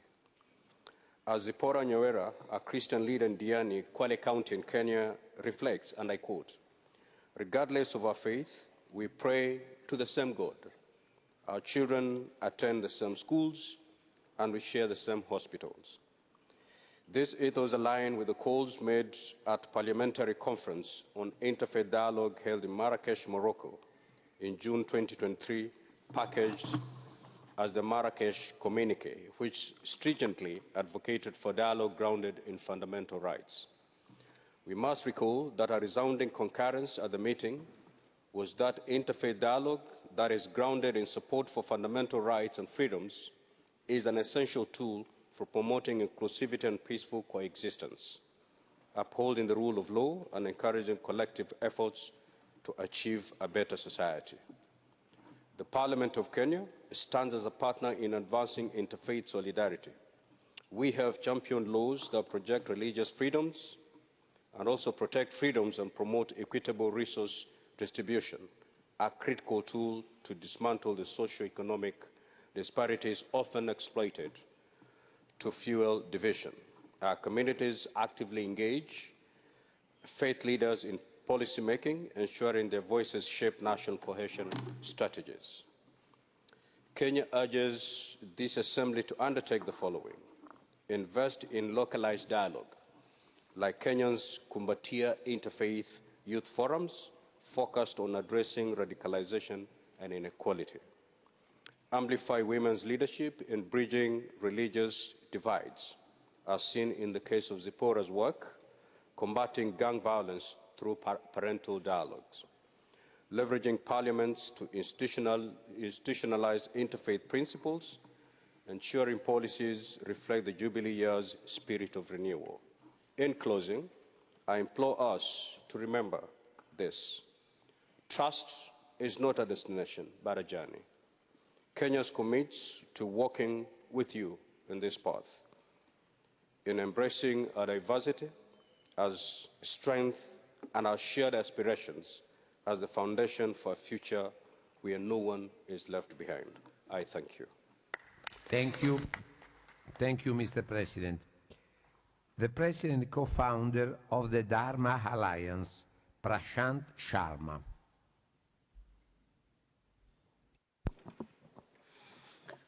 Excellencies, distinguished colleagues, friends, thank you for the opportunity to speak today.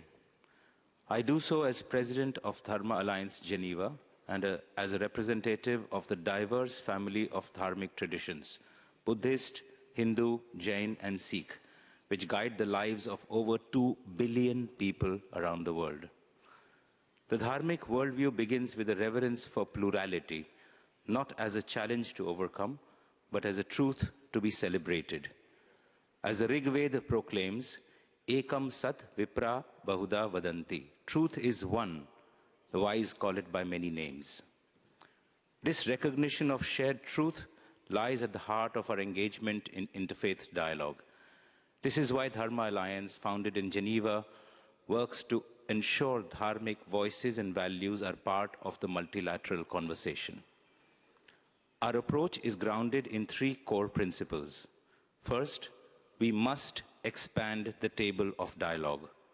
Too often, global conversations on religion and human rights rely on a specific set of traditions and frameworks.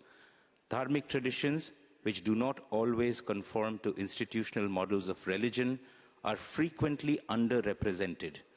Yet these traditions offer profound insights into ethical governance, compassion in public life, and the dignity of all beings. As the Buddha teaches, all paths of goodness converge in the ocean of compassion. Second, dignity must be our foundation. In dharmic thought, dignity arises from interconnection. The Sanskrit phrase, Vasudhaiva Kutumbakam, the world is one family, urges us to look beyond borders and identifies and identities to our shared humanity. The Jain tradition echoes this. Parasparog paragroho jivanam. All life is bound together by mutual support. Third, dialogue must lead to action. For dharmic communities, dharma does not only mean spiritual duty, but ethical responsibility. In Geneva, we are working with scholars, states, and institutions on the SDGs and Dharmic Traditions Initiative, applying dharmic values to human rights, education, health, and environmental justice. We are also proud partners of the Office of the High Commissioner for Human Rights Faith for Rights program and the UN University for Peace. As the Guru Granth Sahib reminds us, Na ko bairi, nahi begana, sagal sang humko banai. No one is my enemy, no one is a stranger. I get along with everyone.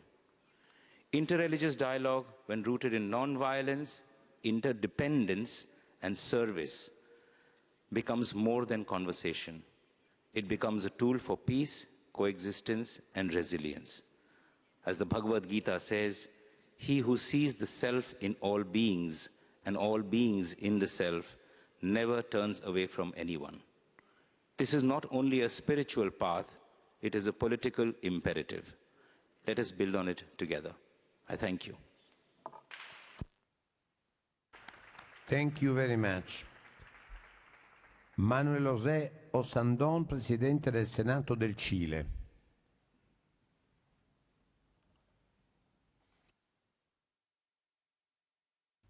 Later, Munib Yohanun, Bishop Emeritus of the Evangelical Lutheran Church in Jordan and the Holy Land. Now the President of the Senate of Chile. Buenos días.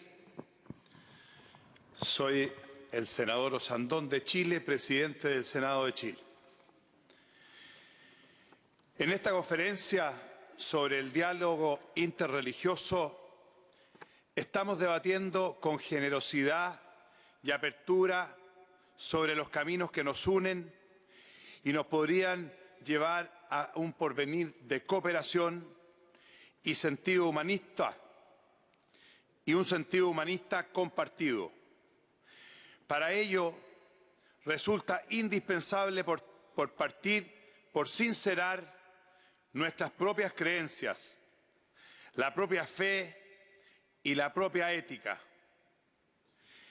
Distinguir para unir, decía un filósofo francés, y por ello comienzo señalando como católico que el Concilio Vaticano II realizó un llamado a todos los católicos a reconocer, preservar y promover los bienes espirituales y morales en otras religiones y los valores en una sociedad de cultura como una manera de unir las manos para trabajar por un mundo de paz, de libertad, de justicia social y valores morales.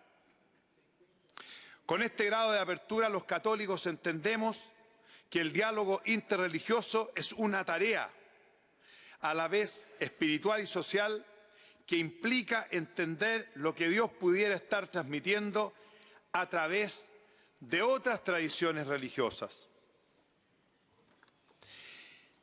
Hay que comprender que una de las características esenciales del diálogo es el reconocimiento de la identidad de que somos diferentes, y es precisamente esta constatación la que nos da el valor a la pluralidad.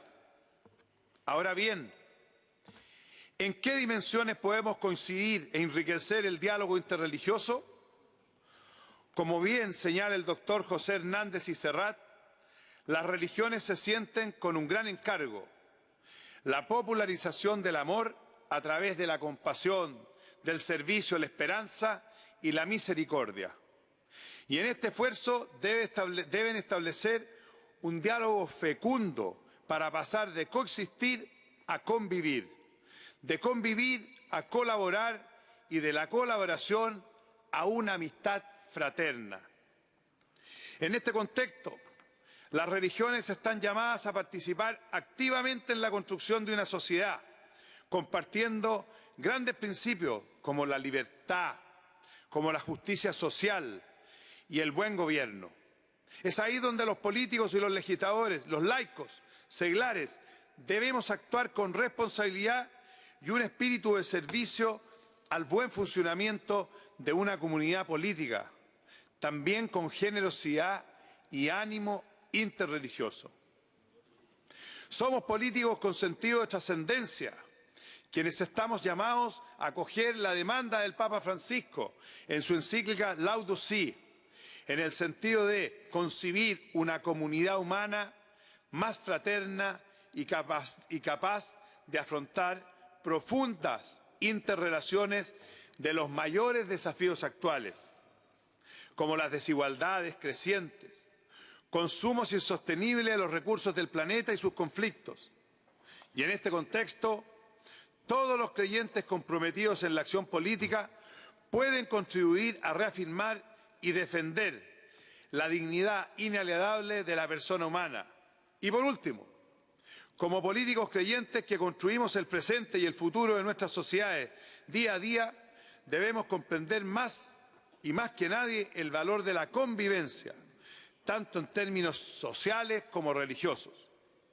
Hacer de la diversidad religiosa y de la expresión de la misericordia parte de nuestra acción cotidiana.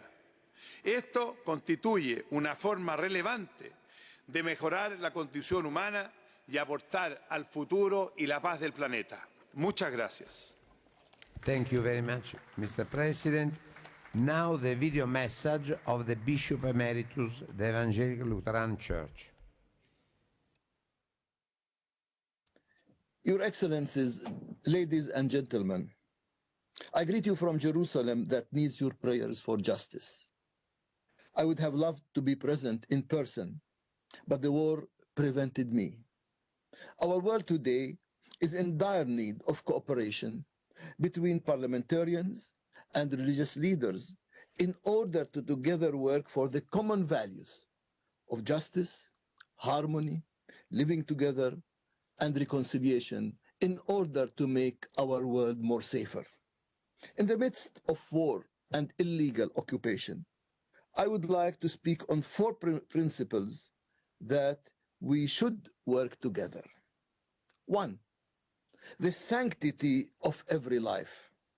God has created us on God's image, and Jesus Christ on his cross retained the sanctity and dignity of every life, regardless of religion, ethnicity, religious or party affiliation.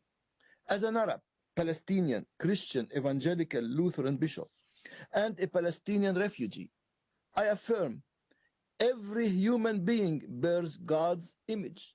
Palestinians, Israelis, Europeans, Africans, Asian, Australian, American, Latin American, Jews, Christian, Muslim, other religions have equal dignity and equal life.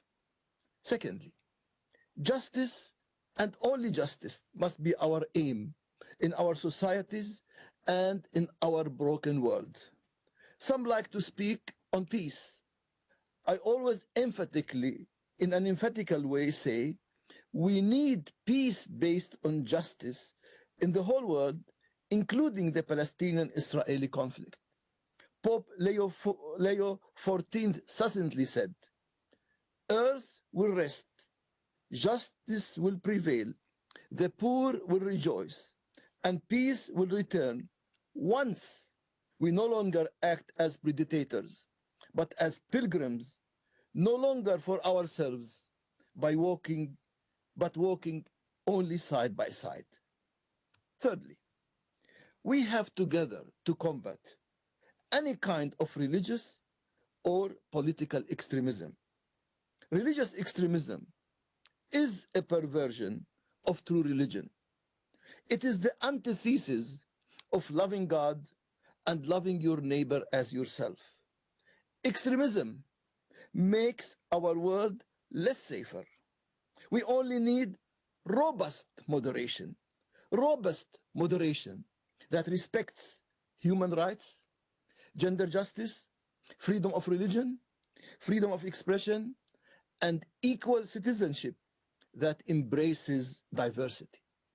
Fourthly, we together must promote respect of holy sites, of all faiths, and together to combat any disrespect, desecration, or abuse when they are exploited for violent, hostile purposes. As I come from Jerusalem, I emphasize on the respect of the historical status quo of all holy sites. Holy places must not be places of war, conflict, of incitement. They are places of worship, prayer, meditation, and spiritual growth. I really long for peace based on justice in Palestine and Israel.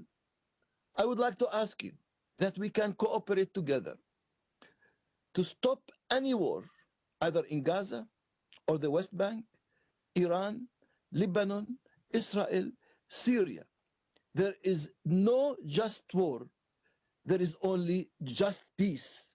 I pray that we can together work for this holy mission of peace based on justice in Israel and Palestine according to the international legitimacy.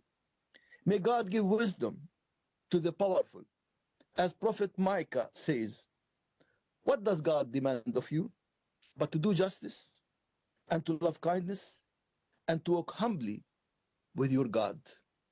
May God bless you. Thank you very much for this important video message. Now, Stefan Bartulica, President of the Political Network for Values.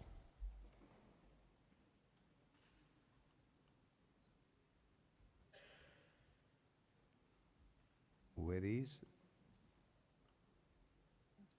Okay. Paulette Misambo, President of the Traditional Senate, Gabon.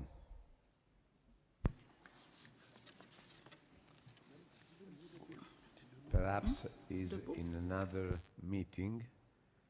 And now, Speaker of the National Assembly, Zimbabwe. He's not here. Mudenda is here? Not yet. Not yet. Agustin Almodovar, Member of the Senate, Spain. The speaker, excuse me, I'm sorry. The speaker, Zimbabwe? No. Gabon. President of the Traditional Senate, Gabon, Paulette Misambo. Thank you very much. I'm sorry. Merci, Monsieur le Président. Permettez-moi d'abord de remercier le président de l'UIP, la présidente de l'Union internationale, de l'Union interparlementaire, le Parlement italien pour nous avoir invités, mais je salue mes collègues parlementaires. Je remercie les représentants religieux qui participent à cette importante réunion. Je voudrais souligner qu'au Gabon, la promotion d'une société inclusive et de la liberté de religion est garantie par la Constitution.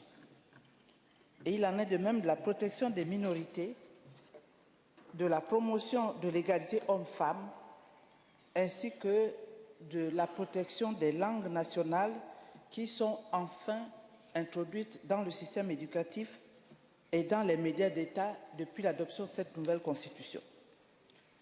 Cette Constitution répond donc à l'une des recommandations du Forum de haut niveau de Marrakech sur la construction d'institutions démocratiques fortement adossées à l'élaboration et à la promotion d'une culture universelle et de l'inclusion. Le président de la République gabonaise s'est donc basé sur cette recommandation pour mettre en place un Parlement de transition adossé sur l'inclusivité. C'est ainsi qu'on y trouve toutes les couches de la société, les politiques, la société civile, les militaires, les religieux, les personnes vivant avec un handicap, les entrepreneurs, les commerçants, toutes les strates de la société.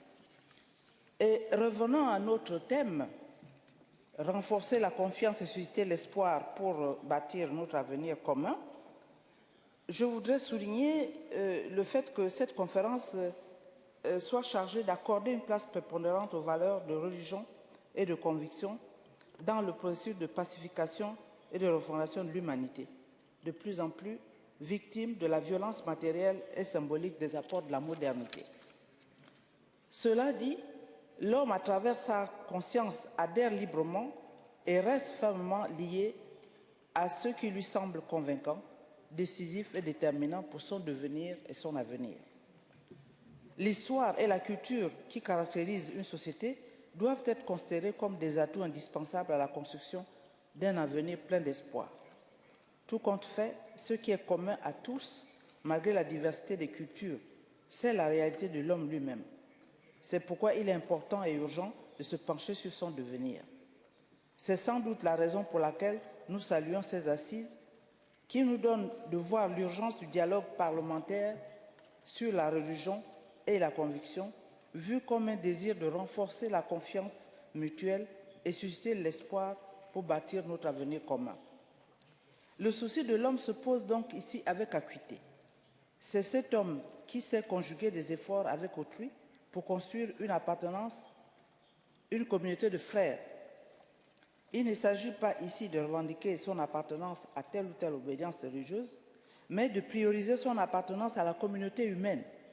C'est en cela que le dialogue apparaît donc nécessaire pour que les convictions ne fassent pas perdre de vue ce qui est essentiel dans la recherche du bien commun. Les hommes doivent se rendre solidaires des autres pour communiquer entre eux, pour surpasser les égos et se découvrir entre semblables. Le religieux ou l'homme de conviction en son milieu est appelé à se défaire donc de tout ce qui peut constituer un obstacle au développement social. Aussi, notons que le dialogue interreligieux avec les nouveaux mouvements religieux et des religions traditionnelles africaines se présente dans notre société comme une véritable nécessité dans la recherche du vivre ensemble. Et cela est déjà une réalité au Gabon. Il se déploie dans tous les domaines de la vie de l'homme, la nature, la famille, la santé, l'alimentation, le savoir-vivre, le savoir-être, le culte, la mort, etc. Ce dialogue s'inscrit dans tous les cas. Ce qu'il faut comprendre ici, c'est que la religion et les politiques doivent favoriser la réalisation de la communauté du vivre ensemble. Cette conjugaison se traduit par une réelle appropriation des valeurs de l'homme. Rappelons que la valeur est ce qui est digne d'estime et l'homme reste le seul et unique hôte de toutes les valeurs. Cela dit, l'homme, quel qu'il soit, religieux, traditionnel, chrétien, animiste, musulman, croyant, athée, est appelé à être une pierre vivante afin de bâtir un avenir où il fait désormais bon vivre, grâce au dialogue des cultures et des religions. Je voudrais pour terminer dire que dans un monde où nous assistons presque impuissants à la résurgence de la guerre, des violences de tous ordres, y compris dans les réseaux sociaux, dans un monde violent où les principales victimes sont les femmes et les enfants, prenons la religion et la foi comme des outils pour bâtir des ponts de solidarité, comme des vecteurs de construction d'un monde de paix, de justice et de cohésion sociale. Je vous remercie. Thank you very much. Now, Agustín Almodóvar, member of the Senate of Spain.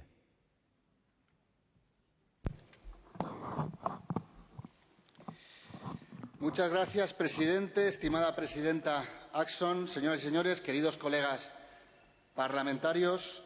Ninguna causa religiosa puede ser invocada para destruir la vida, la libertad o la dignidad de otra persona. Quien lo hace convierte la fe en un instrumento de opresión. Es un verdadero honor tomar la palabra en esta ciudad eterna, donde tantas veces la historia se ha detenido a dialogar con la fe y la razón. Hoy estamos aquí no solo como representantes públicos, sino como seres humanos, comprometidos con la paz, la convivencia y el respeto mutuo. Vivimos en un mundo diverso y esa diversidad no es una amenaza, sino una riqueza inmensa, pero la diversidad solo florece si está sostenida sobre un valor fundamental, el respeto. El respeto no es una simple cortesía, es la base del reconocimiento del otro como igual, en dignidad, aunque piense distinto, crea distinto o rece distinto. Europa y el mundo necesitan más que nunca una voz fuerte, decidida y valiente en favor del entendimiento entre religiones y creencias, porque cuando dialogan las convicciones se construye paz, pero cuando se enfrentan desde el perjuicio o la imposición, lo que se cultiva es el miedo, la exclusión o el fanatismo. En España sabemos algo sobre la convivencia entre culturas y religiones y también sabemos lo que ocurre cuando esa convivencia se rompe. Por eso hoy desde Roma alzamos la voz para decir que el respeto no es negociable, que no hay verdadera libertad sin libertad religiosa, ni verdadera democracia sin diálogo interreligioso. Como parlamentarios tenemos una responsabilidad ética, no solo legislar para proteger, sino también liderar con el ejemplo. Debemos ser puentes, no trincheras. Debemos fomentar la educación en la tolerancia, en el conocimiento del otro, en la empatía. La ignorancia es el alimento del odio, la educación, en cambio, es el camino a la fraternidad. Queridos colegas, no basta con coexistir, hay que convivir. Y convivir requiere más que leyes, requiere voluntad, diálogo y respeto profundo por la dignidad de cada persona, sea cual sea su fe y su cosmovisión. Que Roma, cuna de tantos encuentros entre civilizaciones, sea hoy también el símbolo de una nueva etapa, una etapa en la que la política no sirva para dividir, sino para unir, para proteger la pluralidad sin renunciar nunca a los principios universales de dignidad y libertad. Vivimos en sociedades donde la diversidad religiosa y de creencias no es una excepción, sino la norma. Y esa diversidad no debe gestionarse desde la desconfianza, sino desde el respeto profundo, desde el reconocimiento del otro como un igual en derechos y dignidad, aunque piense o crea distinto. El respeto no es solo una virtud personal, es un principio político. Es la base sobre la que se asienta la libertad religiosa, la paz social y la cohesión democrática. Y la Unión Interparlamentaria nos recuerda con su trabajo que el diálogo interreligioso y entre creencias no es un asunto secundario, es un pilar de la paz duradera, de la estabilidad y del desarrollo humano. Allá donde el diálogo florece, el extremismo se debilita. Donde hay respeto, no hay espacio para el odio. En España, con nuestra historia de convivencia entre culturas y credos, sabemos que el equilibrio es frágil si no se cultiva con educación, con empatía y con voluntad política. Por eso debemos actuar, no solo legislar, debemos educar para convivir, no solo para coexistir. Como parlamentarios tenemos el deber de garantizar marcos legales que protejan la libertad de creencias, sí, pero también tenemos la responsabilidad de ser un ejemplo de promover activamente una cultura política del encuentro y no de la confrontación. Estimados colegas, desde esta tribuna hago un llamamiento a renovar nuestro compromiso con la dignidad humana en toda su pluralidad. No hay paz sin respeto, no hay democracia sin pluralismo, no hay futuro sin entendimiento mutuo. Gracias a la Unión Interparlamentaria por recordarnos que la palabra, el respeto y el diálogo son nuestras herramientas más poderosas. Sigamos usándolas con valor, inteligencia y con humanidad. Y termino con una convicción profunda. La paz no se construye solo con acuerdos, sino con valores compartidos. Y hoy, desde Roma, una ciudad que ha sido testigo de imperios, religiones, guerras y reconciliaciones, debemos renovar ese compromiso con más fuerza que nunca. Nada más, muchas gracias. Thank you very much. Now, Tageldin Hamad, Chairman of the Universal Peace Federation.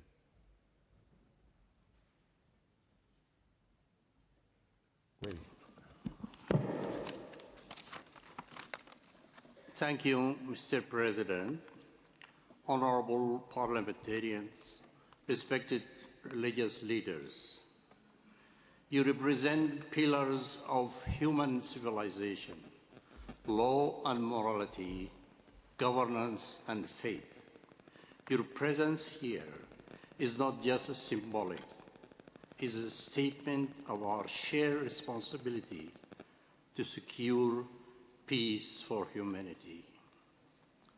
The Universal Peace Federation, an NGO in a general consultative status with the United Nations, believes that true peace cannot be achieved through politics alone, nor through religion in isolation. Lasting peace emerges when political wisdom and spiritual insight walk hand in hand. In this spirit, we recall the visionary proposal of Dr. Haq Jahan and her late husband, Dr. Moon, the co-founders of the Unification of Universal Federation. On behalf of many religious leaders, on August 18, 2000, they organized an international conference at the United Nations headquarters in New York and called for the establishment of an Interfaith Council at the United Nations. They believe that alongside the voices of political leaders, the voices of spiritual leaders must also be heard, offering a moral clarity, spiritual wisdom, and a deeper perspective on the human condition. Several nations heard the call, and a productive process emerged that led to many positive results. Trust, dear friends, is the foundation of peace. It must be built intentionally through transparency, integrity, and mutual respect. Parliamentarians and religious leaders, as parliamentarians and religious leaders, you have the power and the duty to model this trust and instill it in your communities and nations. But trust alone is not enough. We must also embrace hope, not a passive hope that waits, but an active hope that builds, hope that enables dialogue where there is silence, healing where there is division, and cooperation where there has been conflict. Let us move forward together, not as representatives of institutions, but as brothers and sisters of one global family. Let us build bridges between politicians and faith, between nations and religions, between present action and future vision. Let us work for a world where the wisdom of the Spirit joins the decisions of the state, where trust is our compass and hope our shared journey. Thank you. Thank you very much. Now, Farooq Hamid Nek, member of the Senate, Pakistan.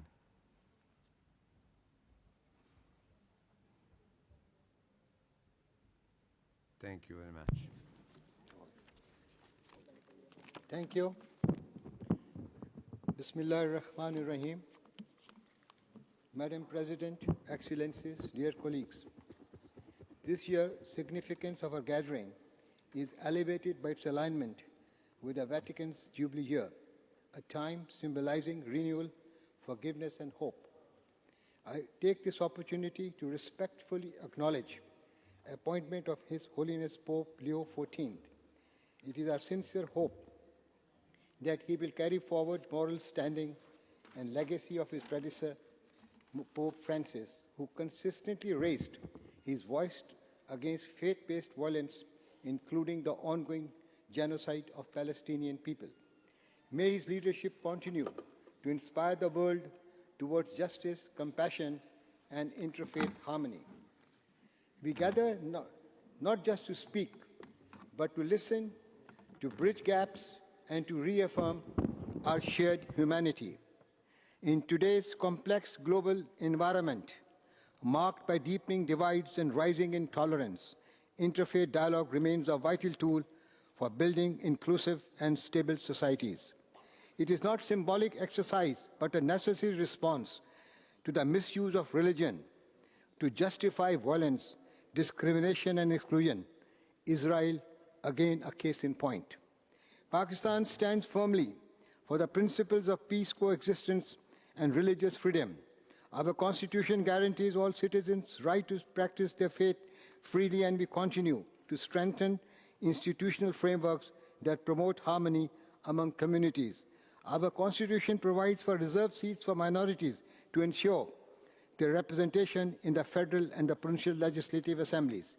We believe that meaningful dialogue between religious and political circles is essential to reinforce social cohesion, dispel distrust, and ensure that differences are marked and addressed through mutual respect and understanding. As a federal and democratic institution, Senate of Pakistan has played an active role in promoting interfaith understanding and protecting rights of minority communities. Senate of Pakistan has adopted multiple resolutions condemning religious hatred and reaffirming principles of tolerance enshrined in our national ethos.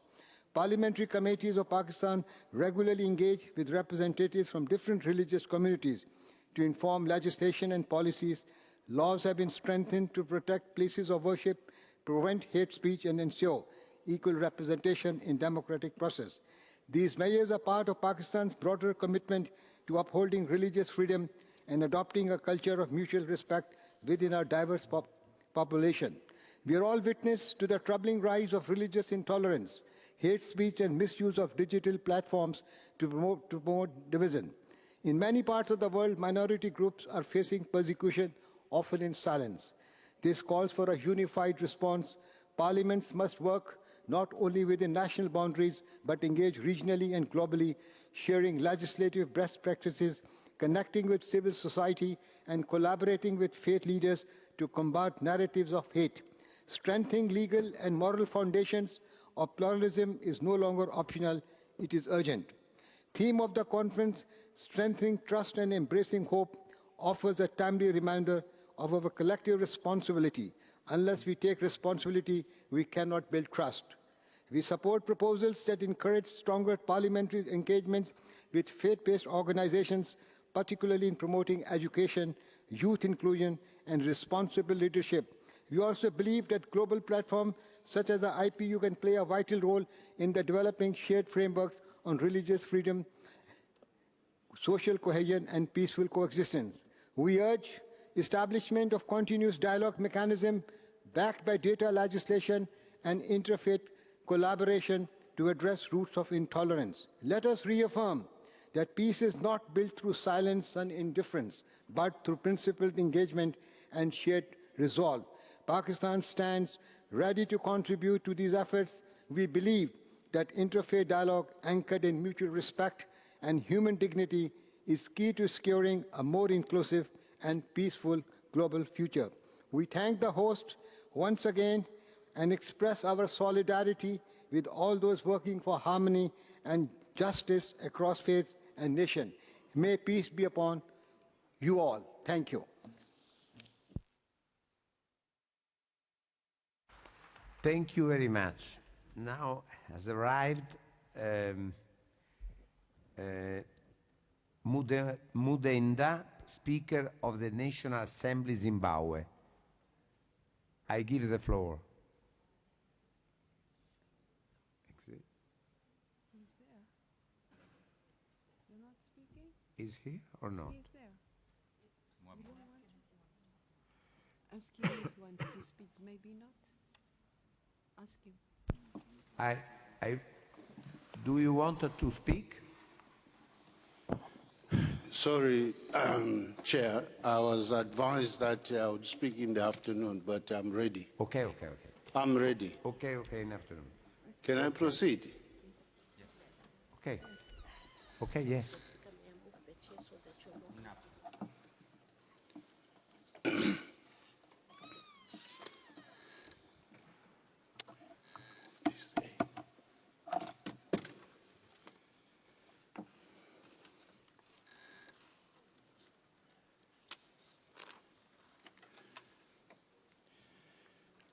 The moderators, distinguished delegates, ladies and gentlemen,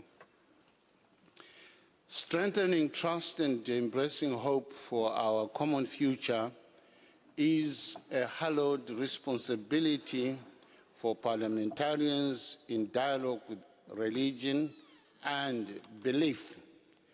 Such an onerous responsibility demands that parliamentarians be evocative in their conversation with religion and belief in some measured theological plane.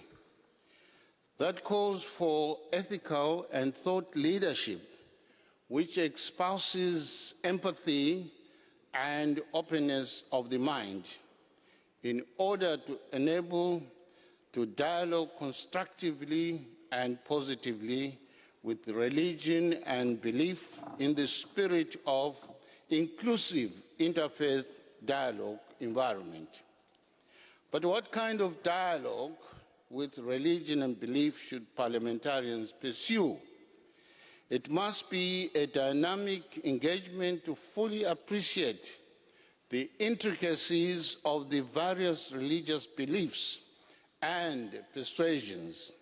If not, there is some danger that parliamentarians may find it challenging to legislate comprehensively for laws which ought to advance interfaith dialogue that is promotive of collegiate respect for the inalienable fundamental rights and freedoms in respect of the consummation of human dignity in worship. Oversight on the executive may be skewed towards weak superintendency. Equally, parliamentarians' representative role in matters of faith may suffer unintended stillbirth, the consequence of which would be the loss of public trust from amongst the citizenry. One way to remedy this conundrum is for parliamentarians to employ the use of artificial intelligence, AI, in the unfathomable ecosystem of various religions and beliefs, as well as the uncharted waters of African traditional spirituality. Here are some of the AI transformative engagements in interfaith dialogue. A primary application of AI in interfaith dialogue is its capacity for advanced language translation, which fosters communication between and among individuals from different linguistic and cultural backgrounds. AI can enable customized content delivery that reflects a wide array of religious perspectives. Furthermore, AI has revolutionized traditional methods of scriptural analysis and that of other doctrinal faith-based theologies. Parliamentarians and religious faith-based leaders can employ AI algorithms for predictive data analysis in enhancing interfaith dialogue for sustainable humane coexistence. However, parliamentarians and religious leaders must bear a critical responsibility in shaping the ethical governance of AI, lest we forget the pivotal anchor of the human factor in AI applications. It is axiomatic that as parliamentarians seek dialogue with religion and belief, they must earn public trust assuredly, so that to create grounded hope in humanity. They have to be pilgrims of hope, the hope which late Pope Francis affirms that hope does not disappoint, because in its first sign, and I quote, should be the desire for peace in our world, which once more finds itself immersed in the tragedy of war. May the Jubilee remind us that those who are peacemakers will be called children of God. May diplomacy be tireless in its commitment to seek with courage and creativity every opportunity to undertake negotiations aimed at lasting peace. I so submit. Thank you. Thank you very much, Mr. President. Now, Mr. Stefan Bartulica, member of the European Parliament from Croatia and president of the Political Network for Values.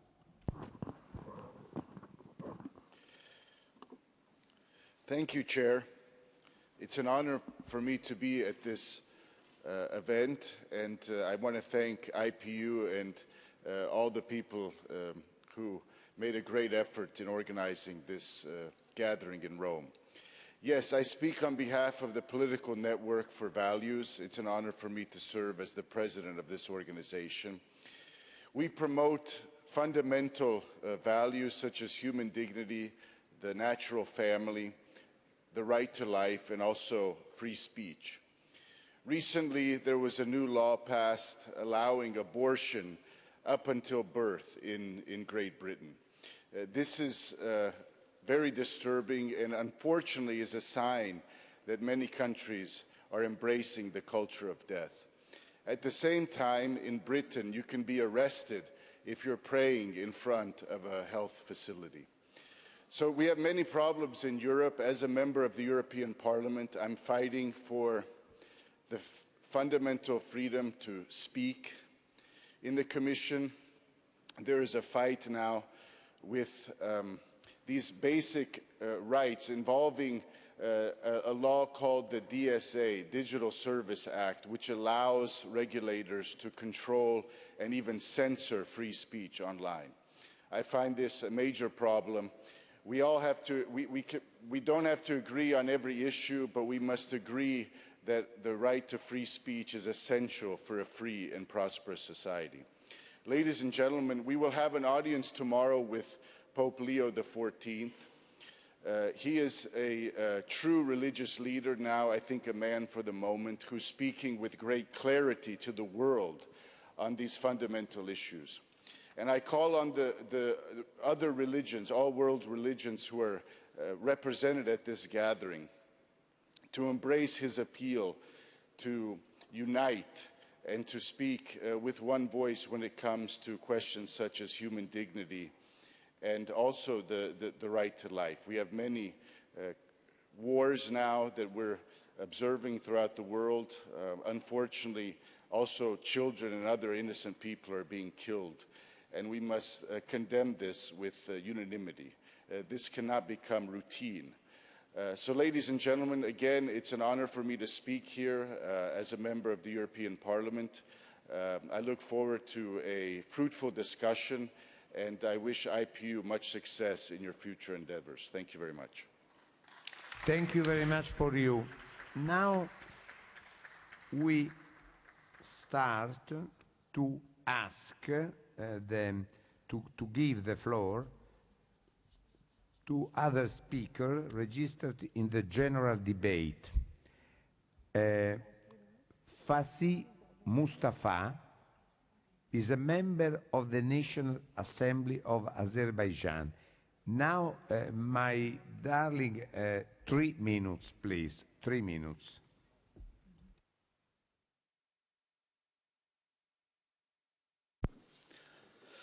Your Excellencies, distinguished colleagues, it is both an honor and a responsibility to speak before you today on behalf of the National Assembly of the Republic of Azerbaijan. I extend my deep appreciations for the opportunity to be part of this vital global dialogue. We are here not just as political representatives or religious actors, but as human beings united by a shared hope for peace, dignity, and mutual respect. In a time when polarization is spreading across borders, our gathering reflects a collective commitment to harmony. Azerbaijan, often referred to as a pearl of the Caucasus, stands at the intersection of East and West. Our nation has long been a living example of multiculturalism.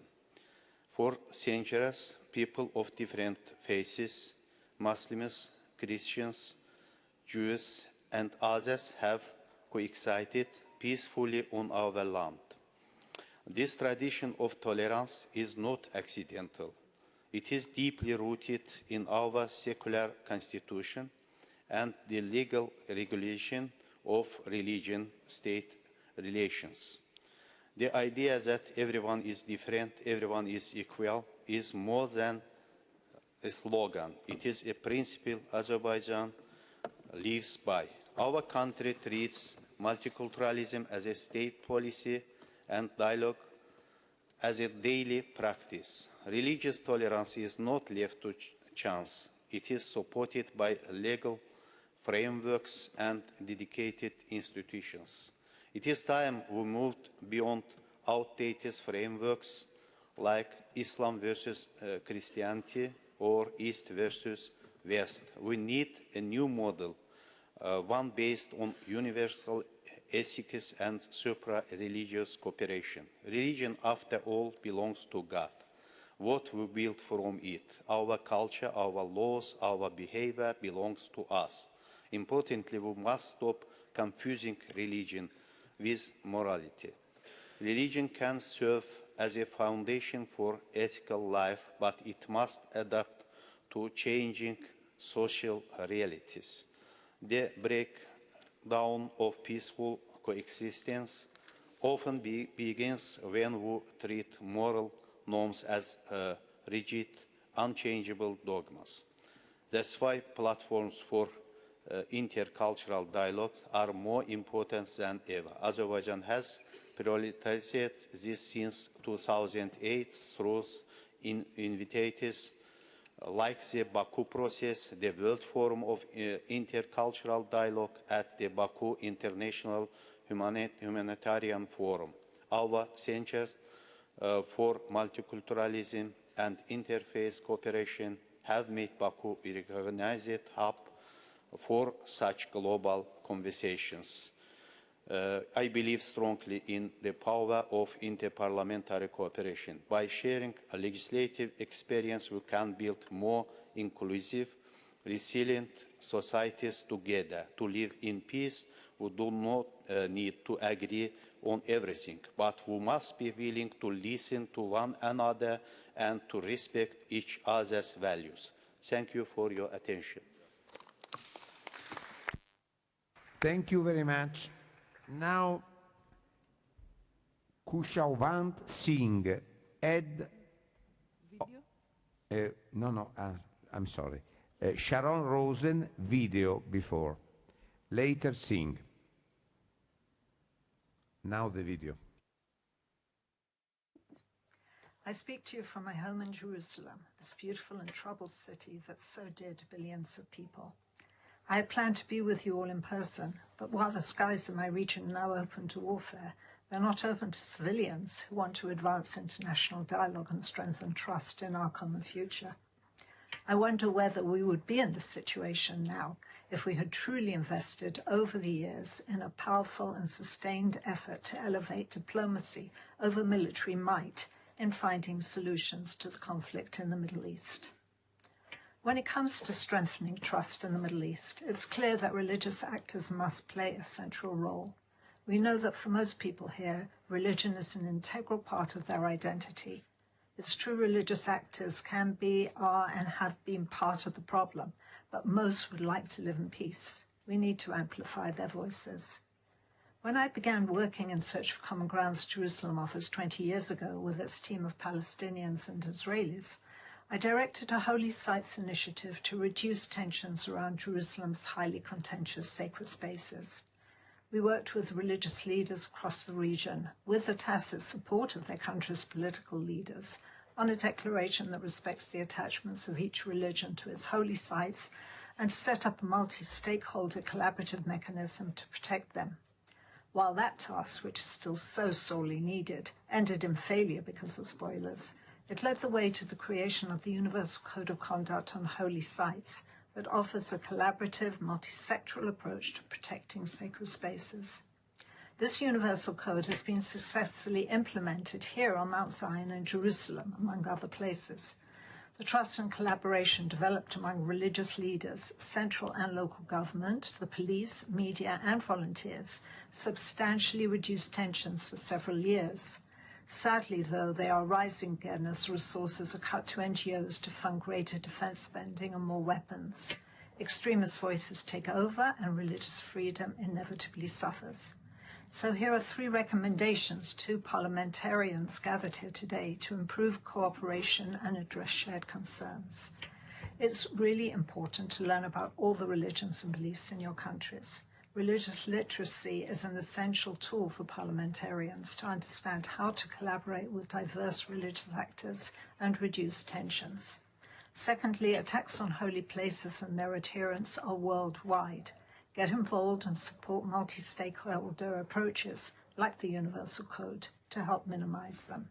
And finally, please provide more funding to the NGOs who are doing this collaborative work on the ground. I wish you all the best. Thank you very much. Kushwant Singh, Head of Secretariat of the International Partnership on Religion and Sustainable Development.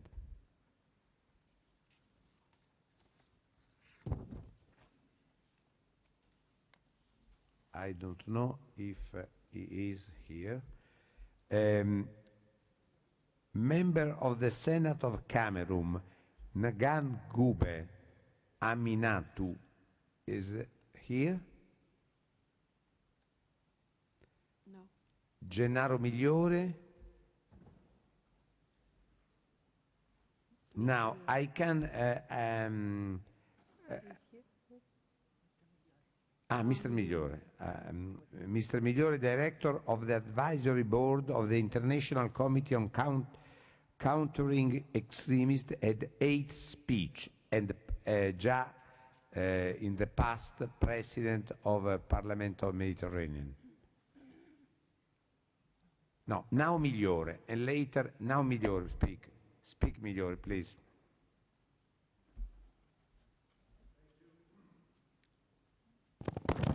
Thank you, Mr. Chairman and President of IPU. In a world marked by division and misunderstanding, dialogue is necessary. It's an act of justice, it's an act of peace and humanity. The IPU is the house of multilateralism and coexistence, and that's why I am very proud to be here in my home, because I was for a long time in this Chamber of Deputies to speak on behalf of my organization.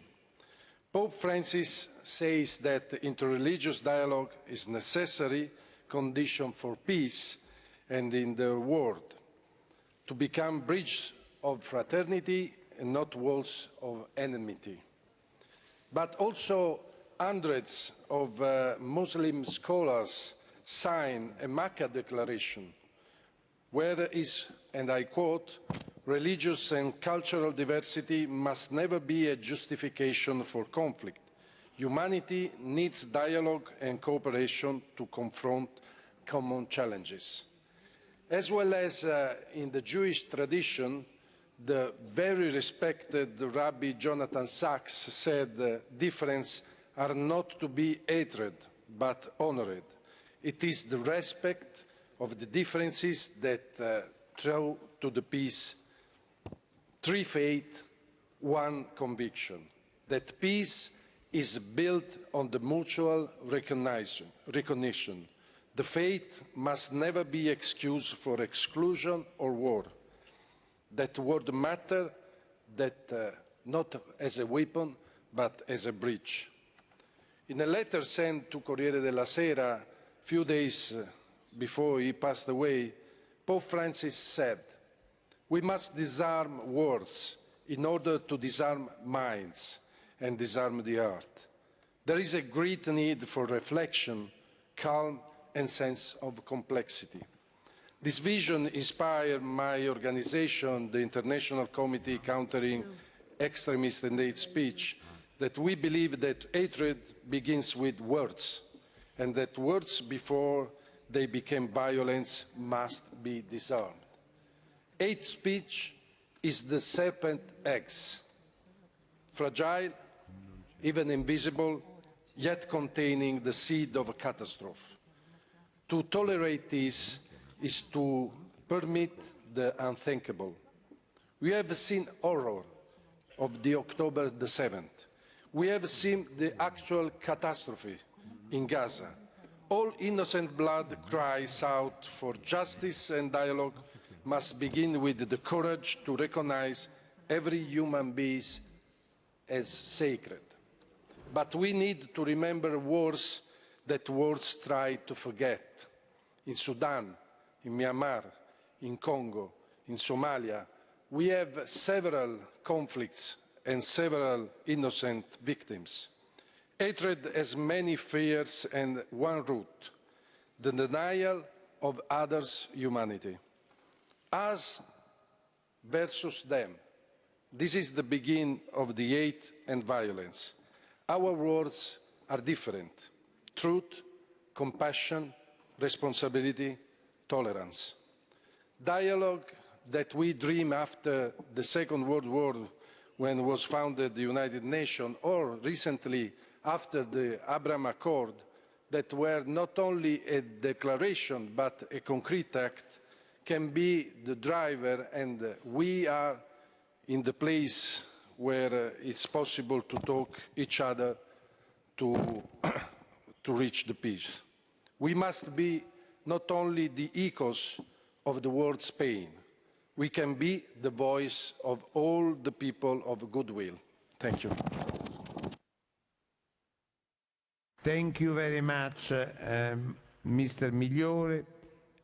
Now, Aminatu Nagangube, member of the Senate, Cameroon.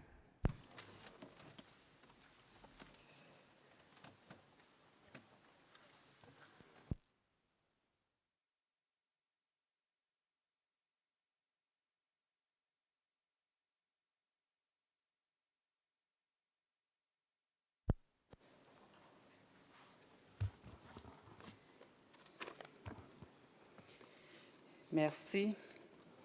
Excellence, Madame la Présidente de l'Union interparlementaire, très honorable Président du Parlement, chers collègues parlementaires, représentants des confessions religieuses, distingués invités, Mesdames et Messieurs.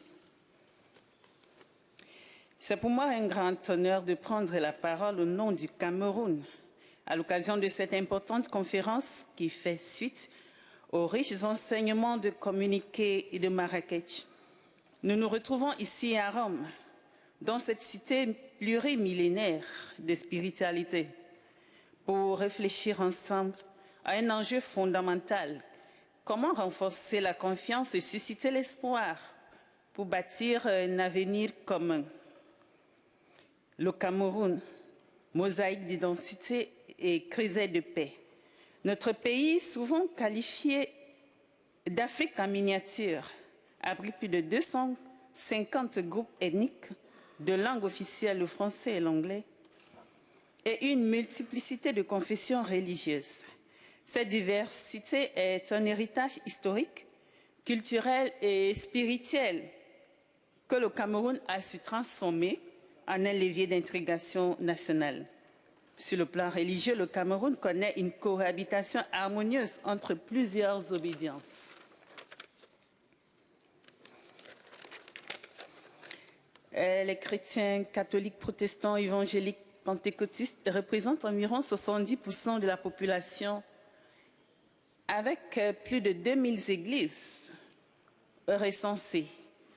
Les musulmans représentent environ 25%, avec des milliers de mosquées à travers le pays. On y retrouve également des adeptes des religions traditionnelles africaines et de nouvelles spiritualités émergentes. Cette diversité s'incarne dans des exemples concret de coexistence. Des régions comme le Noun et la Damawa, on retrouve dans la même famille un frère qui va à la mosquée et un autre à l'église. À chaque grande fête religieuse, Noël, Ramadan, Tabaski, Pâques, les communautés se souhaitent mutuellement les bénédictions et partagent les repas. Des célébrations œcuméniques sont régulièrement organisées où responsables religieux et citoyens prient ensemble pour la paix, pour les dirigeants, pour la nation. Les acteurs institutionnels et communautaires dans la consolidation de la paix. Cette cohabitation pacifique est le fruit de politiques inclusives, de la sagesse des chefs religieux, de l'engagement parlementaire et de l'implication de la société civile. Tous ensemble, nous œuvrons à la promotion de la tolérance, du respect mutuel et du vivre ensemble. Le Parlement camerounais a toujours soutenu les initiatives en faveur de la paix et de la cohésion sociale. Plusieurs déclarations solennelles ont été faites pour appeler à l'apaisement dans les zones en crise et renforcer l'unité nationale. L'Association camerounaise pour le dialogue interreligieux joue un rôle central. Réunit des leaders des principales confessions chrétiennes et musulmanes pour servir de plateforme d'échange et de méditation en cas de tension. Organiser des rencontres interreligieuses de prière et de dialogue. Promouvoir la culture de la paix, surtout chez les jeunes à travers l'éducation religieuse à la tolérance. La tolérance vécue au quotidien, enracinée dans les foyers, dans les quartiers, dans les écoles et dans les lieux de culte. Cette tolérance qui permet aux familles mixtes d'élever leurs enfants dans le respect de la tradition de chacun. Et pour renforcer la tolérance, nous avons pris sur nous d'institutionnaliser davantage le dialogue interreligieux en lui consacrant un cadre juridique clair. Intégrer l'éducation au vivre ensemble dans les programmes scolaires et universitaires. Former les leaders religieux aux enjeux contemporains, droits humains, genre, jeunesse, numérique. Renforcer les synergies entre parlementaires et chefs religieux, notamment pour prévenir l'extrémisme violent et combattre les discours de haine, inclure les femmes et les jeunes dans les plateformes de dialogue. Et je vous remercie. Thank you very much. Now Angelo Roic, President of the High Committee Board of the Istituto della Cultura Religiose, is a great friend for a long time in this assembly, like deputy.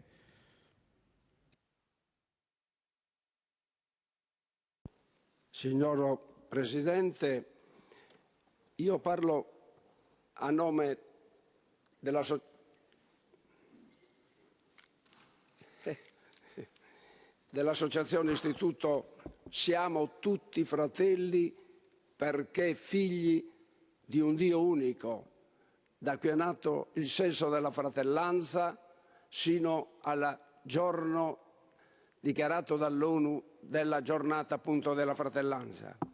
Entro però nel merito della conferenza. Questa conferenza ha dimostrato di avere un grande spessore culturale e politico, un'alta coscienza democratica, di fronte ai grandi della terra impegnati in 3 conflitti. Abbiamo nello scenario oggi 2 fatti, 2 realtà, parlamenti e leader politici. La conferenza ha dimostrato che i parlamenti contano se uniti con una strategia comune. Gli interventi tutti sono stati ispirati ai grandi valori della Carta Universale ONU, della Conferenza dei diritti dell'uomo, sui valori antropologici delle culture religiose. Eppure, diciamoci la verità, faticano a entrare nella coscienza civile della gente, nelle stesse strutture culturali, religiose e sociali, a entrare nelle stesse istituzioni. Quando Papa Francesco tuonava contro i conflitti e chiedeva la pace, le stesse strutture religiose, accademiche e laiche osservavano un religioso silenzio. C'è responsabilità anche da parte degli studiosi all'attere. Un compito difficile attende Papa Leone. Nel mondo crescono le disuguaglianze. È davvero profetico il richiamo di Papa Leone alla Rerum Novarum, baluardo della rivoluzione industriale, mentre oggi, di fronte alla rivoluzione dell'intelligenza artificiale, proclama ancora la sua linea. Di fronte a questa situazione, che fare? Beh, le proclamazioni da sole non sono sufficienti. L'unione interparlamentare, la presidenza del Senato e della Camera, Roma, città del Giubileo, hanno il dovere storico di imboccare la via del percorso, di nuovi percorsi, di assumere una coraggiosa iniziativa con la elaborazione di un piano organico nel segno del dialogo sulla linea di Marrakech, della tavola rotonda UE, ma anche del centro euro-mediterraneo di Tempio Sassari in Sardegna come esempio di partecipazione di base. Tale percorso deve coinvolgere tutti i parlamenti, anche le regioni, le stesse strutture religiose, soprattutto il mondo della scuola, dei ragazzi, dei bambini plasmati dalle TV, dai cartoni animati senza valori, seguiti da questi per ore, formando una generazione neutra e senza valori. L'unione dei parlamenti, anche l'ONU si deve rendere conto, deve saper parlare alla gente, ai giovani, creando un programma che preveda bandi nelle scuole, nei centri culturali e sociali. Questa, onorevole Presidente dell'Unione dei Parlamenti, questa è la sfida di tutti, una sfida iniziata dal professor De Luca, ma anche dall'imam Pallavicini nel 2013. Sono indispensabili nuovi strumenti, quelli attuali non sono sufficienti, nuove forme istituzionali. Perché, ad esempio, non elaborare una magna carta di valori di tutte le culture religiose da diffondere tra la gente? Perché non porre un nuovo senso etico? Perché non immaginare nuovi organismi internazionali nella prevenzione, nella difesa di minoranze, delle aggressioni, delle violenze, come in un modo straordinariamente positivo è stato esposto da tutti gli interventi. A ottobre in Sardegna si terrà il secondo incontro mondiale delle culture religiose, dedicato prevalentemente a trovare nuovi percorsi, nuove possibilità istituzionali, nuove proposte, nuovi progetti. Al nostro incontro, il secondo dopo 10 anni, è un invito a tutti i presenti per la loro disponibilità a incontrarli in Sardegna. Grazie Presidente. Grazie onorevole Roig e adesso do la parola a Sven Lunde Larsen, Senior One Health Specialist of the Pandemic Fund World Bank.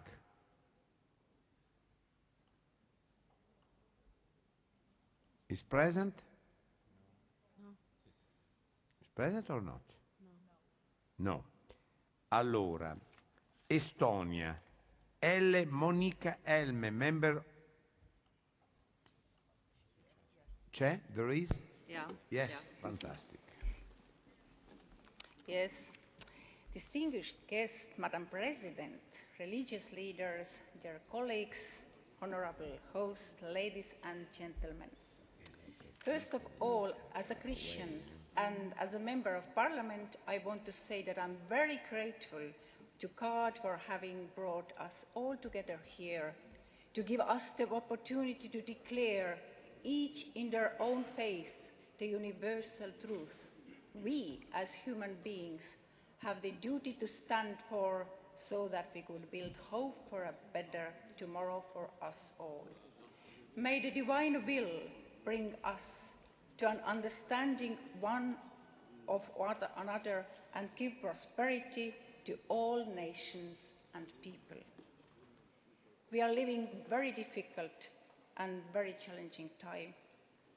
Unfortunately, it is full of various crises, conflicts, pain and suffering, all of which are breaking the human spirit. And this is why we are here, parliamentarians, spiritual leaders, all people of faith from all religions. We must be the light of hope for the whole world, both in word and in deed. We don't know what tomorrow will bring, and we don't know how much time we will be given. So let's use today. Let's use today to live, to be kind to others, to notice, to share, to help, and to love. This is a thread that runs through all religions. And in the same way as human pain and human suffering are universal and does not depend on which religion you belong to. Against this background, which we can see in conflicts around the world, it is our ultimate duty to remind each other that all life is given by God and is sacred. And there is no ideological, religious, or political reasons that give the right to take it away from anyone.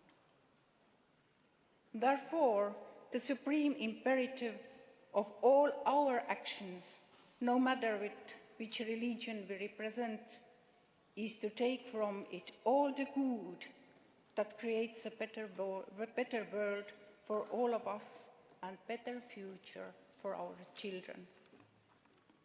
In Estonia, we recently celebrated a very sad anniversary, the anniversary of the deportation of 1941, where almost the entire intellectual and social elite of our nation, as well as thousands of ordinary people, women, children, and the elderly, were torn from their homes, husbands were separated from their wives, mothers from their children, and deported by trains to Siberia. 8 decades have passed since then, but the wounds that were struck in the spirit and the body of our nation are healing slowly, if at all.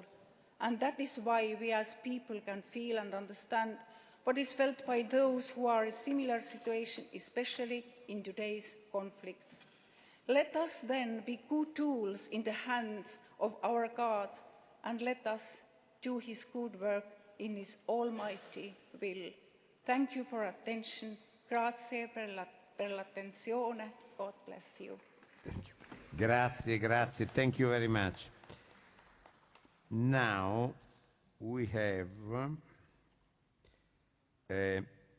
Farouk Aftab, Human Rights Committee UK, is present. Thank you. Excellencies, honourable members and delegates, I speak today on behalf of the International Human Rights Committee to highlight a community persecuted across many Muslim majority states, but primarily in Pakistan, where this persecution is state-sponsored by law. We refer to the Ahmadiyya Muslim community. Across the Muslim world, we have heard during this conference inspiring reflections on the progress made towards religious tolerance, justice and inclusion. But this progress must now be extended to include Ahmadi Muslims, whose rights are routinely denied, whose very identity is outlawed, and whose lives are increasingly at risk. In Pakistan, the situation has reached a state of emergency.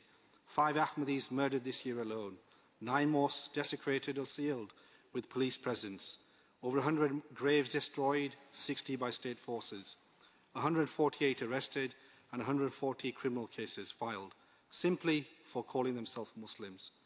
This is more than religious intolerance. It is a deliberate campaign to erase a community's existence, and it is now being openly fueled by Tehreek-e-Labbaik Pakistan, a violent extremist group that incites murder, spreads hate, and operates without consequences. Their call to kill Ahmadis is not isolated hate speech. These are signals of mass atrocity risk, as warned in the UN framework for genocide prevention. All these factors are present in Pakistan today. We issue 3 urgent appeals. Firstly, to Pakistan, you may disagree with Ahmadi beliefs, but you must, at the very least, protect them as citizens. Equal protection under the law is not optional. It is a constitutional and moral obligation.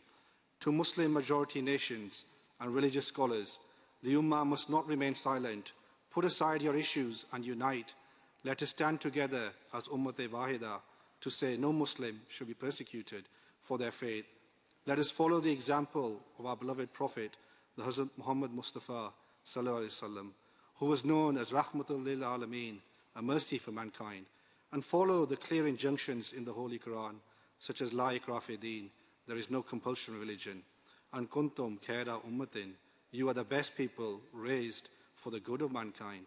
To the IPU, where persecution is enabled, accountability must follow. We urge Magnitsky-style sanctions on those who incite, organize, or carry out religious violence. Distinguished delegates, our shared declarations from Marrakesh to Beirut affirm that inclusive citizenship is the cornerstone of peaceful societies. But citizenship must mean more than a passport. It must mean equal rights, equal dignity, equal protection, regardless of belief. Ahmadi Muslims are not asking for special treatment. They are asking to live, to worship, to bury their dead, and to speak their truth without fear. This is not just about religious freedom. It is about who we are, who we choose to protect. Let us not look back and say we heard the warning and did nothing. Let this be the moment we choose to stand up and ensure religious freedom for all. As I close, it would be remiss of me not to acknowledge the state of the wider world. We are seeing a breakdown in international law and global moral order. Let us be honest with ourselves. If justice is not absolute, it is not justice at all. It cannot be that the principles we defend of human rights, rule of law, dignity, only apply depending on who we are, colour of our skin, what we look like, or who our allies and friends are. If justice is selective, peace will always be a lie and never achieved. And if we fail to uphold justice for all, we fail the very purpose of these institutions. Absolute justice is a prerequisite to the foundations of peace. This is the pathway to peace. Thank you. Thank you very much.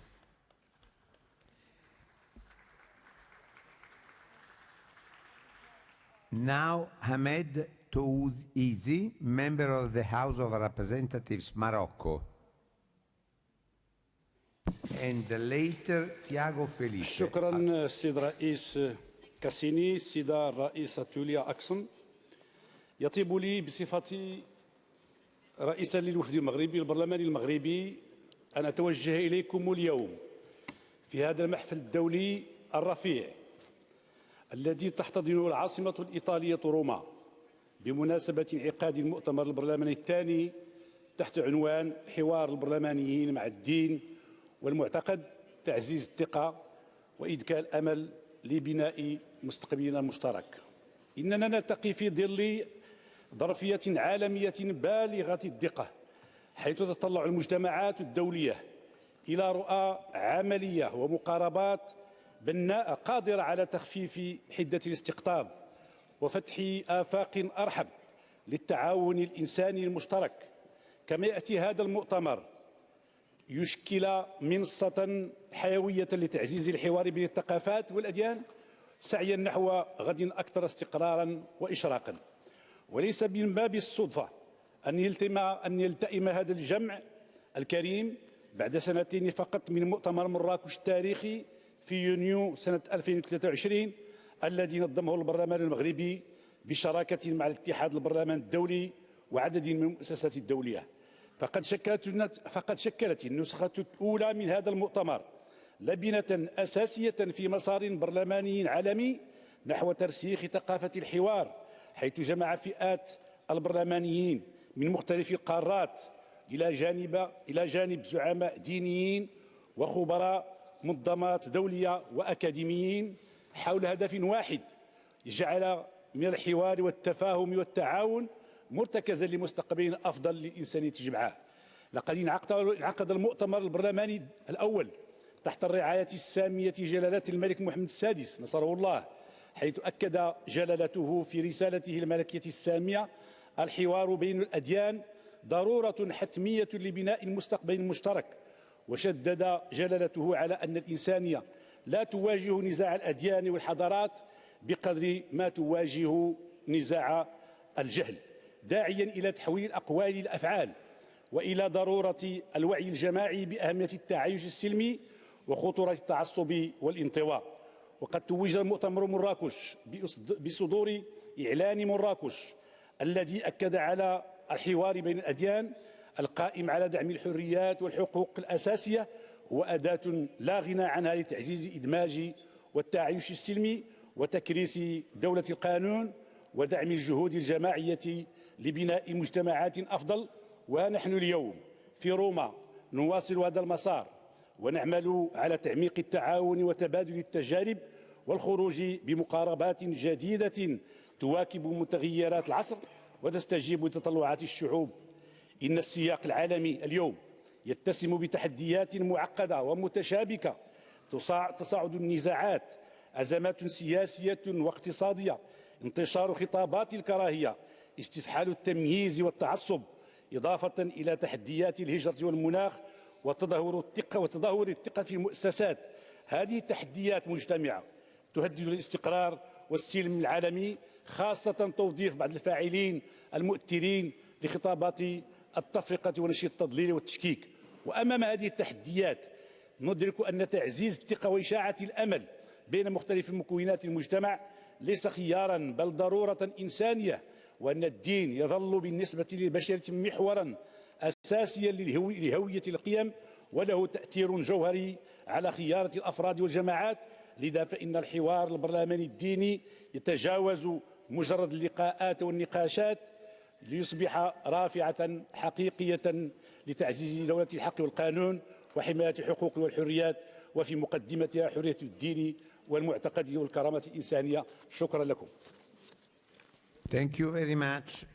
Now, Director of Studies in Religion and Theology, University of Oxford, Tiago Felipe Alves Pinto. Is present? No. Okay. Gaetan Roy. Gaetan Roy is here. Permanent representative to the United Nations in Geneva of the World Evangelical Alliance. Thank you very much, Gaetan. Thank you very much. I represent the World Evangelical Alliance, one of the largest church movements of the world with 600 million Christians in 143 national alliances. And we experience the turmoil and the fragmentation of our world on a daily basis through marginalization, through persecution, execution of our Christian constituency, and also the regular burning of churches. Now, all of us here talk about hope, and that's wonderful. But we need to go beyond just talking about hope. We need to step up our efforts towards becoming more part of the solution and less part of the problems. And faith-based values can play here a very unique role. The Apostle Paul wrote 2,000 years ago to the very church of this city that was experiencing persecution, killings, some of them even fed to the lions in the Colosseum. Paul encouraged them to become part of the solution. Paul said in his letter to the Romans, "Do not conform any longer to the pattern of this world, but be transformed by the renewing of your mind. Then you will be able to test and approve what God's will is, his good and pleasing and perfect will." So Paul is asking us to be different, to change our thoughts, to become part of the solution. So as the World Evangelical Alliance, we decided to change our thoughts and apply these faith-based values and become part of the solution. And the first point is serving. Paul also wrote in the letter to Romans, "Be living sacrifices, holy and pleasing to God." This is your spiritual act of worship. And behind the word worship is the old Greek word latreia. And latreia means to serve.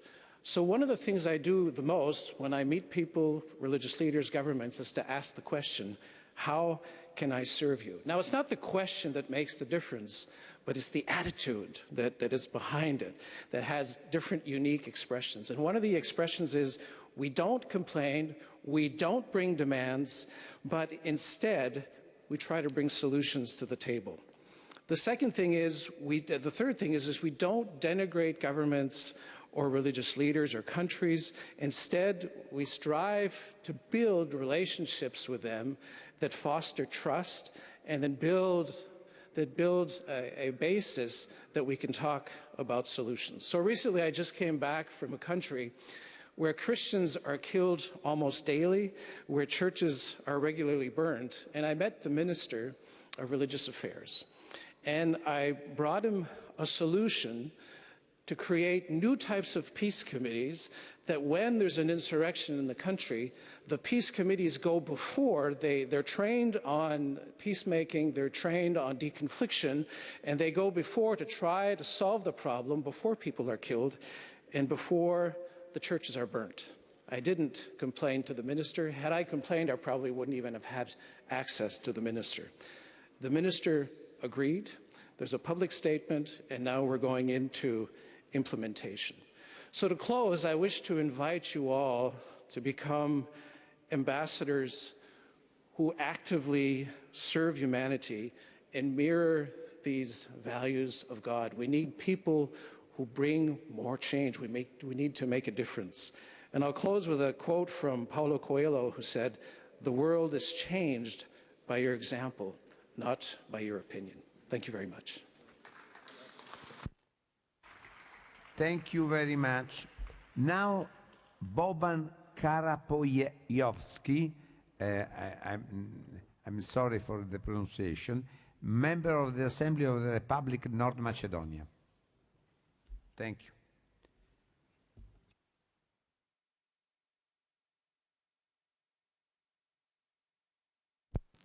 It's okay? Thank you very much. It's very hard to wrap all things up in just 4 minutes, but let's try. Mr. Chair, Madam President, distinguished presidents of the parliaments, esteemed hosts from the Italian Parliament and the Interparliamentary Union, fellow parliamentarians. It is a great honor to address here in Rome, a city that has for centuries stood as a crossroad of faith, dialogue and civilization. It is also a great opportunity for us as lawmakers from diverse nations to gather and reflect on one of the most urgent tasks of our time, strengthening trust and embracing hope in a world often divided by fear and misunderstanding. As parliamentarians, we are not only lawmakers, we are bridge builders. We have the moral responsibility to ensure that our legal systems protect freedom of belief, promote respect for diversity, and create safe platforms for dialogue. Macedonia as a country is a home to multiple religious traditions: Orthodox, Muslim, Catholic, Jewish, Protestant, and others, all woven in a social fabric of our democratic state. Dialogue among religions and beliefs is not a theoretical concept for us. It is a daily practice and a necessity for social harmony. Allow me to underline that leaders of religious communities, Archbishop of the Macedonian Orthodox Church, Archbishopric of Ohrid, the head of the Islamic religious community, the superintendent of Evangelical Methodist Church, and the president of the Jewish community in Macedonia have recently, last May, signed a declaration against violent extremism. Religious leaders sent a clear message that there is no place for violent extremism and religious radicalism. They committed to strengthening mutual cooperation, to act proactively against any form of hatred and any speech that incites intolerance, as well as against potential threats to coexistence and public safety. It was also pointed out that religious communities are among the key factors in preventing and curbing violent extremism because their presence and activities with believers can be of great benefit in strengthening communities. Gathered in the spirit of mutual respect and guided by a sense of shared responsibility, the signatories are aware of their role in preserving social peace and agree as an expression of a common determination to build dignified coexistence and resilience against violent extremism. They are aware that our country, as a secular state, is a common home of different peoples, cultures and beliefs, and that coexistence is a value that must constantly be nurtured and protected. It is stated that the community must face the abuse of religion as a pretext for division and violence, with increasingly common forms of hate speech and processes of radicalization that lead to violence and violent extremism. Trust begins with listening. As leaders, we must engage faith communities as partners, not just in moments of crisis, but in shaping a vision for a shared future. Hope, dear colleagues, is not just an emotion. It is a political act. When we invest in inclusive education, when we support interfaith youth programs, when we promote religious literacy, we are actively building hope. Let us take inspiration from the eternal city, where the ancient and the modern live side by side, and return to our parliaments with renewed commitment to build societies grounded in mutual respect, open dialogue, and lasting peace. On behalf of the Macedonian Assembly, I thank you, and I look forward to the continued work we will do together. Thank you. Thank you very much for you. And now Ruben Emmanuel, Advocacy Officer of Nigeria. There is here. No. Ivan Ariona Pelado, President. There is? Yes. President of the UN Geneva NGO Committee on Freedom of Religion or Belief. Thank you very much. Thank you very much, Mr. President, Honorable Mr. Cassini, Honorable Mrs. Tucson, those who are about to speak, in recognizing your courage for respecting and accepting diversity, we salute you. Espes, Elpida, Esperanza, Hope, Shiwang, Asha, Amal, Espoir, Speranza. In short, different languages may dress the same truths in different ways, but the meaning remains universal. As Pope Francis once hinted, religions as diverse spiritual languages help people of all backgrounds reach communion with the same divine reality, with the infinity and the creation of the source. In our committee at the UN Geneva, we are Christians of all traditions, Catholics, Protestants, Baptists, Evangelicals, Orthodox, Latter-day Saints, Unificationists. We are Buddhists, Baha'is, we are Hindus, Humanists, Jews, Muslims, Sikhs, Scientologists, and more. Together, we work to communicate these different realities, building affinity and understanding across humanity on issues that touch thought, conscience, religion, and belief. Through affinity, reality, and communication, we seek an understanding so that rights and the responsibilities that come with it become a lived reality. I invite you now to reflect on these words that I will say from a prayer for total freedom as written by humanitarian and philosopher L. Ron Hubbard. And I quote, "At this time, we think of those whose liberty is threatened, of those who have suffered imprisonment for their beliefs, of those who are enslaved or martyred, and for all those who are brutalized, raped, or attacked. We pray that human rights will be preserved so that all people may believe and worship freely, so that freedom will once again be seen in our land. Freedom from war and poverty and want. Freedom to be, freedom to do, and freedom to have. Freedom to use and understand man's potential, and a potential that is God-given and God-like. And freedom to achieve that understanding and awareness that is total freedom. May God let it be so. Thank you. Thank you very much for you. Now, Evelina Okab is here, Senior Program Lawyer of the International Bar Association's Human Rights Institute. Thank you. Thank you, Chair. Excellencies, ladies and gentlemen, distinguished guests.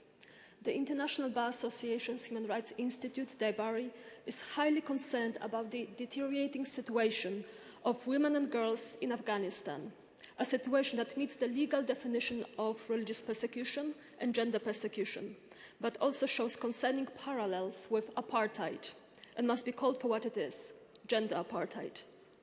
In early 2024, DIBARI supported an ad hoc inquiry in the UK Parliament examining the situation of women and girls in Afghanistan and whether this would amount to gender apartheid. Its recommendations include supporting the efforts to codify gender apartheid, but also utilizing all possible avenues to help women and girls in the country. Silence in the face of segregation in Afghanistan cannot be accepted. DIBARI remains deeply concerned about the risks faced by those remaining in the country and how women's exclusion compounds the collapse of the rule of law. Without women being able to meaningfully join and engage with institutions of power, including the Afghan parliament, they will remain second-class citizens. Furthermore, DIBARI is highly concerned about the situation of the Hazara in the country, an ethno-religious minority community. Treatment which has the hallmarks of crimes against humanity and genocide, requiring urgent attention from the international community in line with the duties under the UN Convention on the Prevention and Punishment of the Crime of Genocide. We urge parliamentarians to support the ongoing efforts to ensure justice and accountability for women and girls in Afghanistan and for minority communities, including by way of joining the efforts of Australia, Canada, Germany and the Netherlands, who have formally called upon Afghanistan to cease its violations of the Convention on the Elimination of All Forms of Discrimination Against Women under Article 29 of the Convention. Joining Chile, Costa Rica, Spain, France, Luxembourg and Mexico in referring the situation of women in Afghanistan to the International Criminal Court. Calling upon domestic authorities to initiate structural investigations against members of the Taliban for their involvement in gender persecution and other crimes, followed by prosecutions under the principle of universal jurisdiction, and initiated proceedings against the de facto authorities before the International Court of Justice for the violations of the Genocide Convention in the treatment of the Hazara community.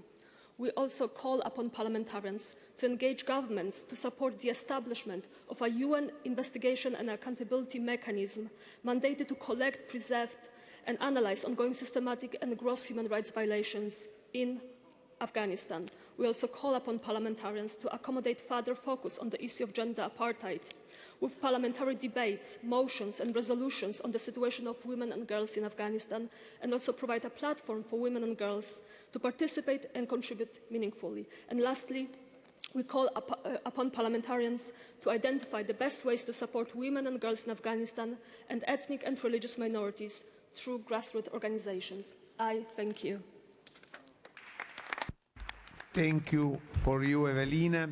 Now, Victor Eichner, World Jewish Congress representative to the Holy See. Thank you.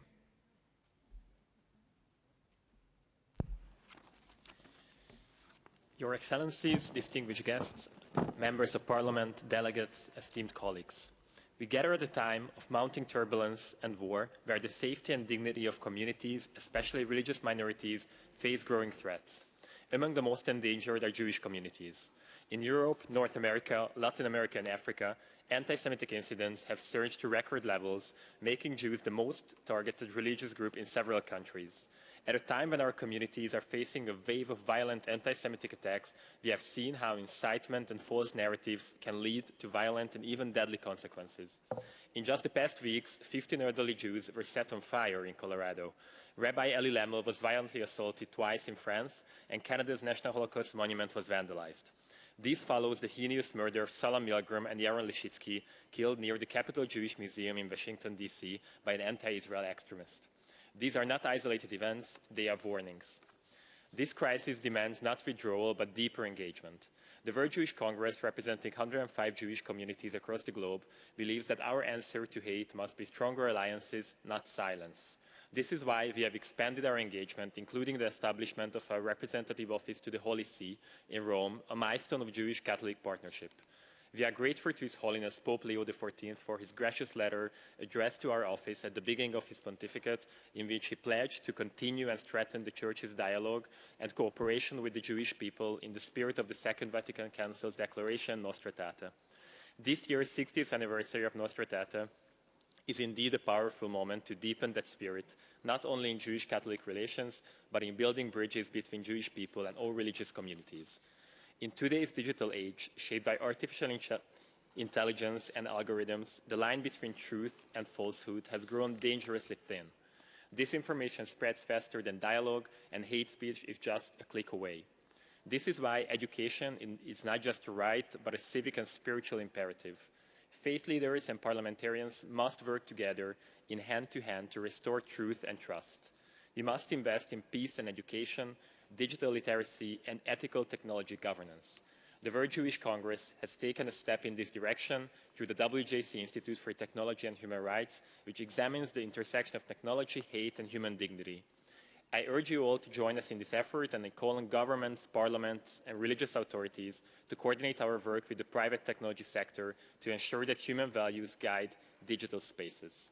Finally, we cannot forget that we pray for the release of the remaining 53 Israeli hostages still in Gaza and renew our call for peace, coexistence, and reconciliation for all people. Thank you very much. Thank you very much for you. Rodrigo Goni, Uruguay, member of the House of Representatives. Is there. Okay.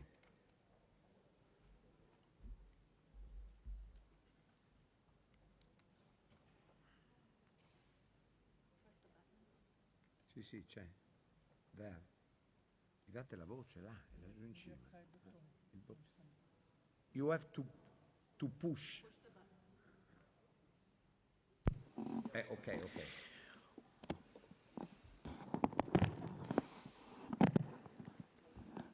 Gracias, presidente. Bueno, creo que ha quedado en la mañana de hoy como más claro que los viejos temas que estaban circunscriptos al diálogo interreligioso se han ampliado.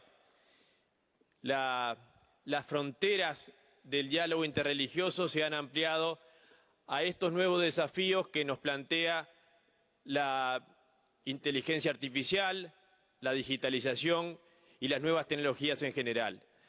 Por eso creo que se da la paradoja que en un mundo donde parecía que la secularización nos iba achicando espacios y nos iba dejando con cada vez menos voz, ahora tenemos paradójicamente la oportunidad de ampliar esas fronteras del diálogo interreligioso para hacer oír una voz que ya no es solamente una motivación propia, sino que, bueno, la desorientación que parece predominar frente a los viejos desafíos y a los nuevos desafíos, pero también claramente complejizados por este nuevo contexto, nos da esa oportunidad.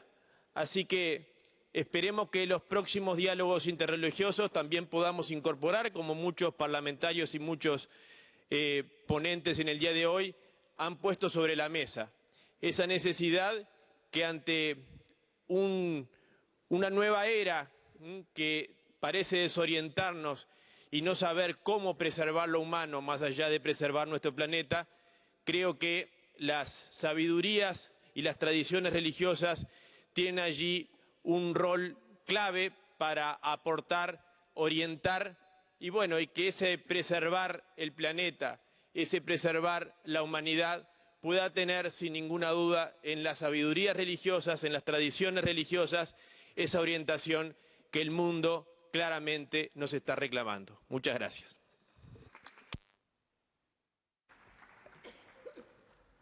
Thank you very much. Rodrigo, Farid Hamad, National External Affairs Secretary General of the Ahmadiyya Muslim community. There is here? Yes, thank you. I'm sorry for the pronunciation. Thank you. Honourable Chair and delegates, Assalamu alaikum, peace and blessings of Allah be upon you. This conference is about dialogue and it is about building trust. And trust is based on values, as we have heard, values of honesty, integrity and justice. And in the Holy Quran, this is made clear. It says that verily Allah enjoins justice and the doing of good to others. Powerful words. The principle of this type of justice was exemplified in the Charter of Medina, where the Prophet Muhammad, peace and blessings of Allah be upon him, established a pluralistic society that had equal rights and mutual responsibilities for all communities. These values build trust. His Holiness Hazrat Mirza Masroor Ahmad, the head of the worldwide Ahmadiyya Muslim community, has also called upon international institutions to work on the principle of justice, because justice at an international level is the basis of peace.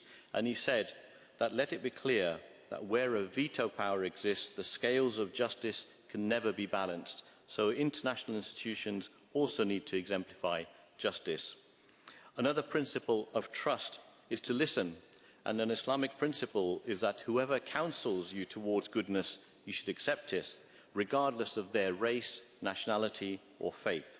It is the principle of accepting goodness. This conference also talks about hope. Hope is born out of action. And for me, we have heard a lot of speakers, and what would give us hope and me hope is that those parliamentarians who have heard the voices of religious people, voices of compassion and peace, they need to implement in their parliaments these actions and values with sincerity. We've heard of the persecution of different communities, the hatred, the persecution of Ahmadiyya Muslims in Pakistan who do not have the right to vote and who face arrest for simply praying, the persecution of Christians, the suffering of the Jews and other communities. Faith-based persecution and the weaponization of faith must end. Lastly, about common future. The question I put to you is, what common future are we looking towards? Are we walking to a future with our eyes closed or our eyes open? Is it a future of peace or war, where nations are restless with a finger on the nuclear button? What have we learned, and more critically, what will we change coming out of the conference? Because the status quo will not work. Countries have spoken about their good works, which is good. They now need to improve. But more importantly, they need to make changes, because we are walking into destruction. Changes that will build freedom of religion for all, justice for all, and require broader thinking, not just at a national level, but at an international level. I close with a quote from His Holiness, Hazrat Mirza Masroor Ahmad. He said, leaders must take long-term view of what is best for mankind, rather than being blinded by their self-interest. We must all come together, setting aside our national, political and other vested interests for the greater good of humanity, to ensure that we leave behind a prosperous world for our future generations. That is what would give us hope. That is what would build a common future. Thank you. Thank you very much. Kushwant Singh, Head of Secretariat of the International Partnership on Religion and Sustainable Development, now, and later MP of India, Konyak. But now, Singh. Thank you. I'm here. Where is he? I'm here. Ah, okay. Thank you. The Excellencies, thank you very much for inviting me. 8 out of 10 people on this planet feel affiliated to a religion. So in fact, we can really say that religion matters. It has been said that parliamentarians are not only developing laws, but you are bridge builders. So in this world, we have so much fragmentation where unilateralism is again rising.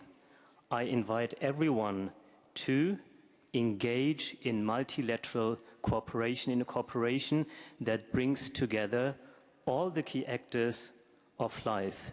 These are government entities, multilateral institutions, academia, but also civil society. And religion is part of civil society, and that's why religion matters. If parliamentarians recognize the importance of religious actors in the same way as actors from economy, for instance, are regarded as very important, then we can come to inclusive policies, and I would even say we could come to more effective and sustainable policies. So please be and feel invited to join international partnerships that bring together all the key stakeholders to one table to work on a long-term basis, to really work on a long-term basis for sustainable development. And you have said it in the last days, dialogue is very important, but even more important is to work together after having an open dialogue. So we need cooperation. I invite you to join our annual forum, which is happening in Rome in October, where we bring all the key actors from our partnership, government entities, multilateral representatives, academia, and religious actors to one table to develop policies and recommendations for a sustainable world in the field of health, in the field of environmental protection, in the field of gender justice, and in the field of social cohesion and food security. I would also invite all the parliamentarians to make use of available funds where you have access to. I'm just giving one example, which is the pandemic fund. You have $500 million in this fund, and it has a One Health approach. And you are the ones who could inform the right people in your government to make use of these kind of very substantial funds. If we want to develop inclusive policies, but also practical solutions for those who are working on the ground, it's very important to have approaches that bring together the expertise of policymakers, but also of academia and civil society. So, for instance, in our partnership, we have developed guidelines, actionable guidelines on integrating spiritual care into psychosocial support for displaced children and women. And as we have seen, it is very important to protect vulnerable people in war times with a holistic approach. If you want to engage, again, feel invited to join our partnership. It's free of cost. You don't need a full bag with money. We just need your engagement and your openness to be a driver for sustainable and inclusive development. If you need more information, feel free to approach me. Thank you very much. Thank you very much for you. Mr. Konyak, India. Thank you, Chair, for the floor. Where is? Here. Here. I'm sorry. Distinguished delegates, religions have long influenced individual and political behavior by states. By bringing together political and religious leaders, this conference provides a vital platform to address the common challenges our societies face today. It is important to understand that the two principles of rule of law and freedom of religion or belief are not mutually exclusive.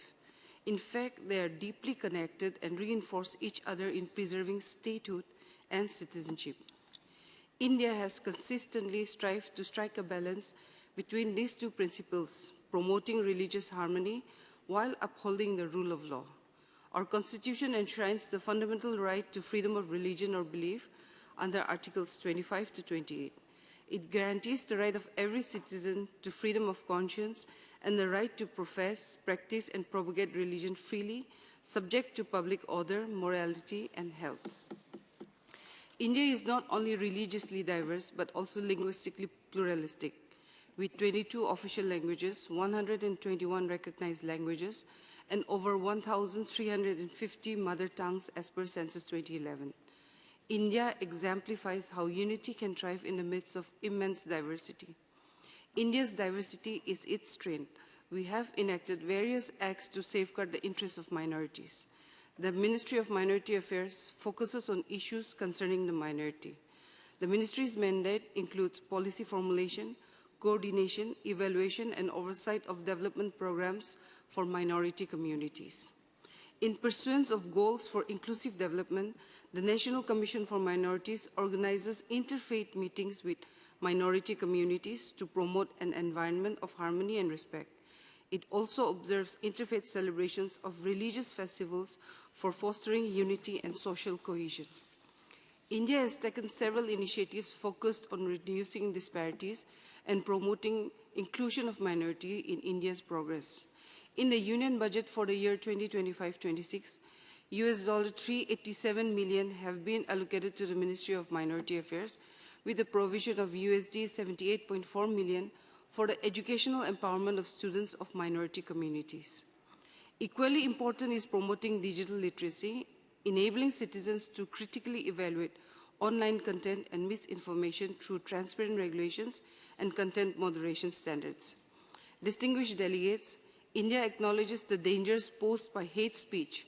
Our Information Technology Rules 2021 require digital platforms to set up grievance redressal systems and follow a code of ethics ensuring accountability in the digital public sphere. India is a staunch believer in peace, democracy, and social harmony. We are a land of interreligious coexistence, the birthplace of Hinduism, Buddhism, Jainism, and Sikhism, with a long tradition of secular governance and mutual respect among communities. Distinguished delegates, let me conclude by affirming that India stands for peace, harmony, dharma, and non-violence. Our guiding principle, Vasudhaiva Kutumbakam, the world is one family, captures our belief in universal brotherhood. Thank you. Thank you very much. Colleagues, now we stop the assembly until 2 o'clock. The lunch will be served at first floor, Sala della Lupa, Hall of Wolf, but at the first floor. And our remind is that the conclusion of the meeting will be at about 5 o'clock in this assembly. For tomorrow morning, for tomorrow, 2 reminds. The first, for the meeting of the Pope, I would like to remind you that the audience with Pope Leo is scheduled for tomorrow at 10 o'clock. The appointment for transfer is in Piazza Montecitorio Square at 7:45 a.m. tomorrow morning. Please confirm your participation at the registration desk staff until now, so that your transfer can be booked. I would like to inform you that those who intend to reach the Vatican by themselves with their own means of transport are kindly asked to contact their embassy to the Holy See and communicate the license plates of the cars that will access to Vatican City for the necessary authorization. Return from the Vatican to Piazza Montecitorio tomorrow will be organized with the same buses at 11:30. And the last information, tomorrow night at 9 o'clock there is a great meeting show, the great show, musical show in St. Peter Square, but if you want, it's free for us, but if you want to go, we have the ticket, but you have to reserve on the desk. Before it's impossible to go directly to the square without tickets. So if you want confirm, if you want go, you have to confirm. Okay, at 2 o'clock we restart. Thank you very much.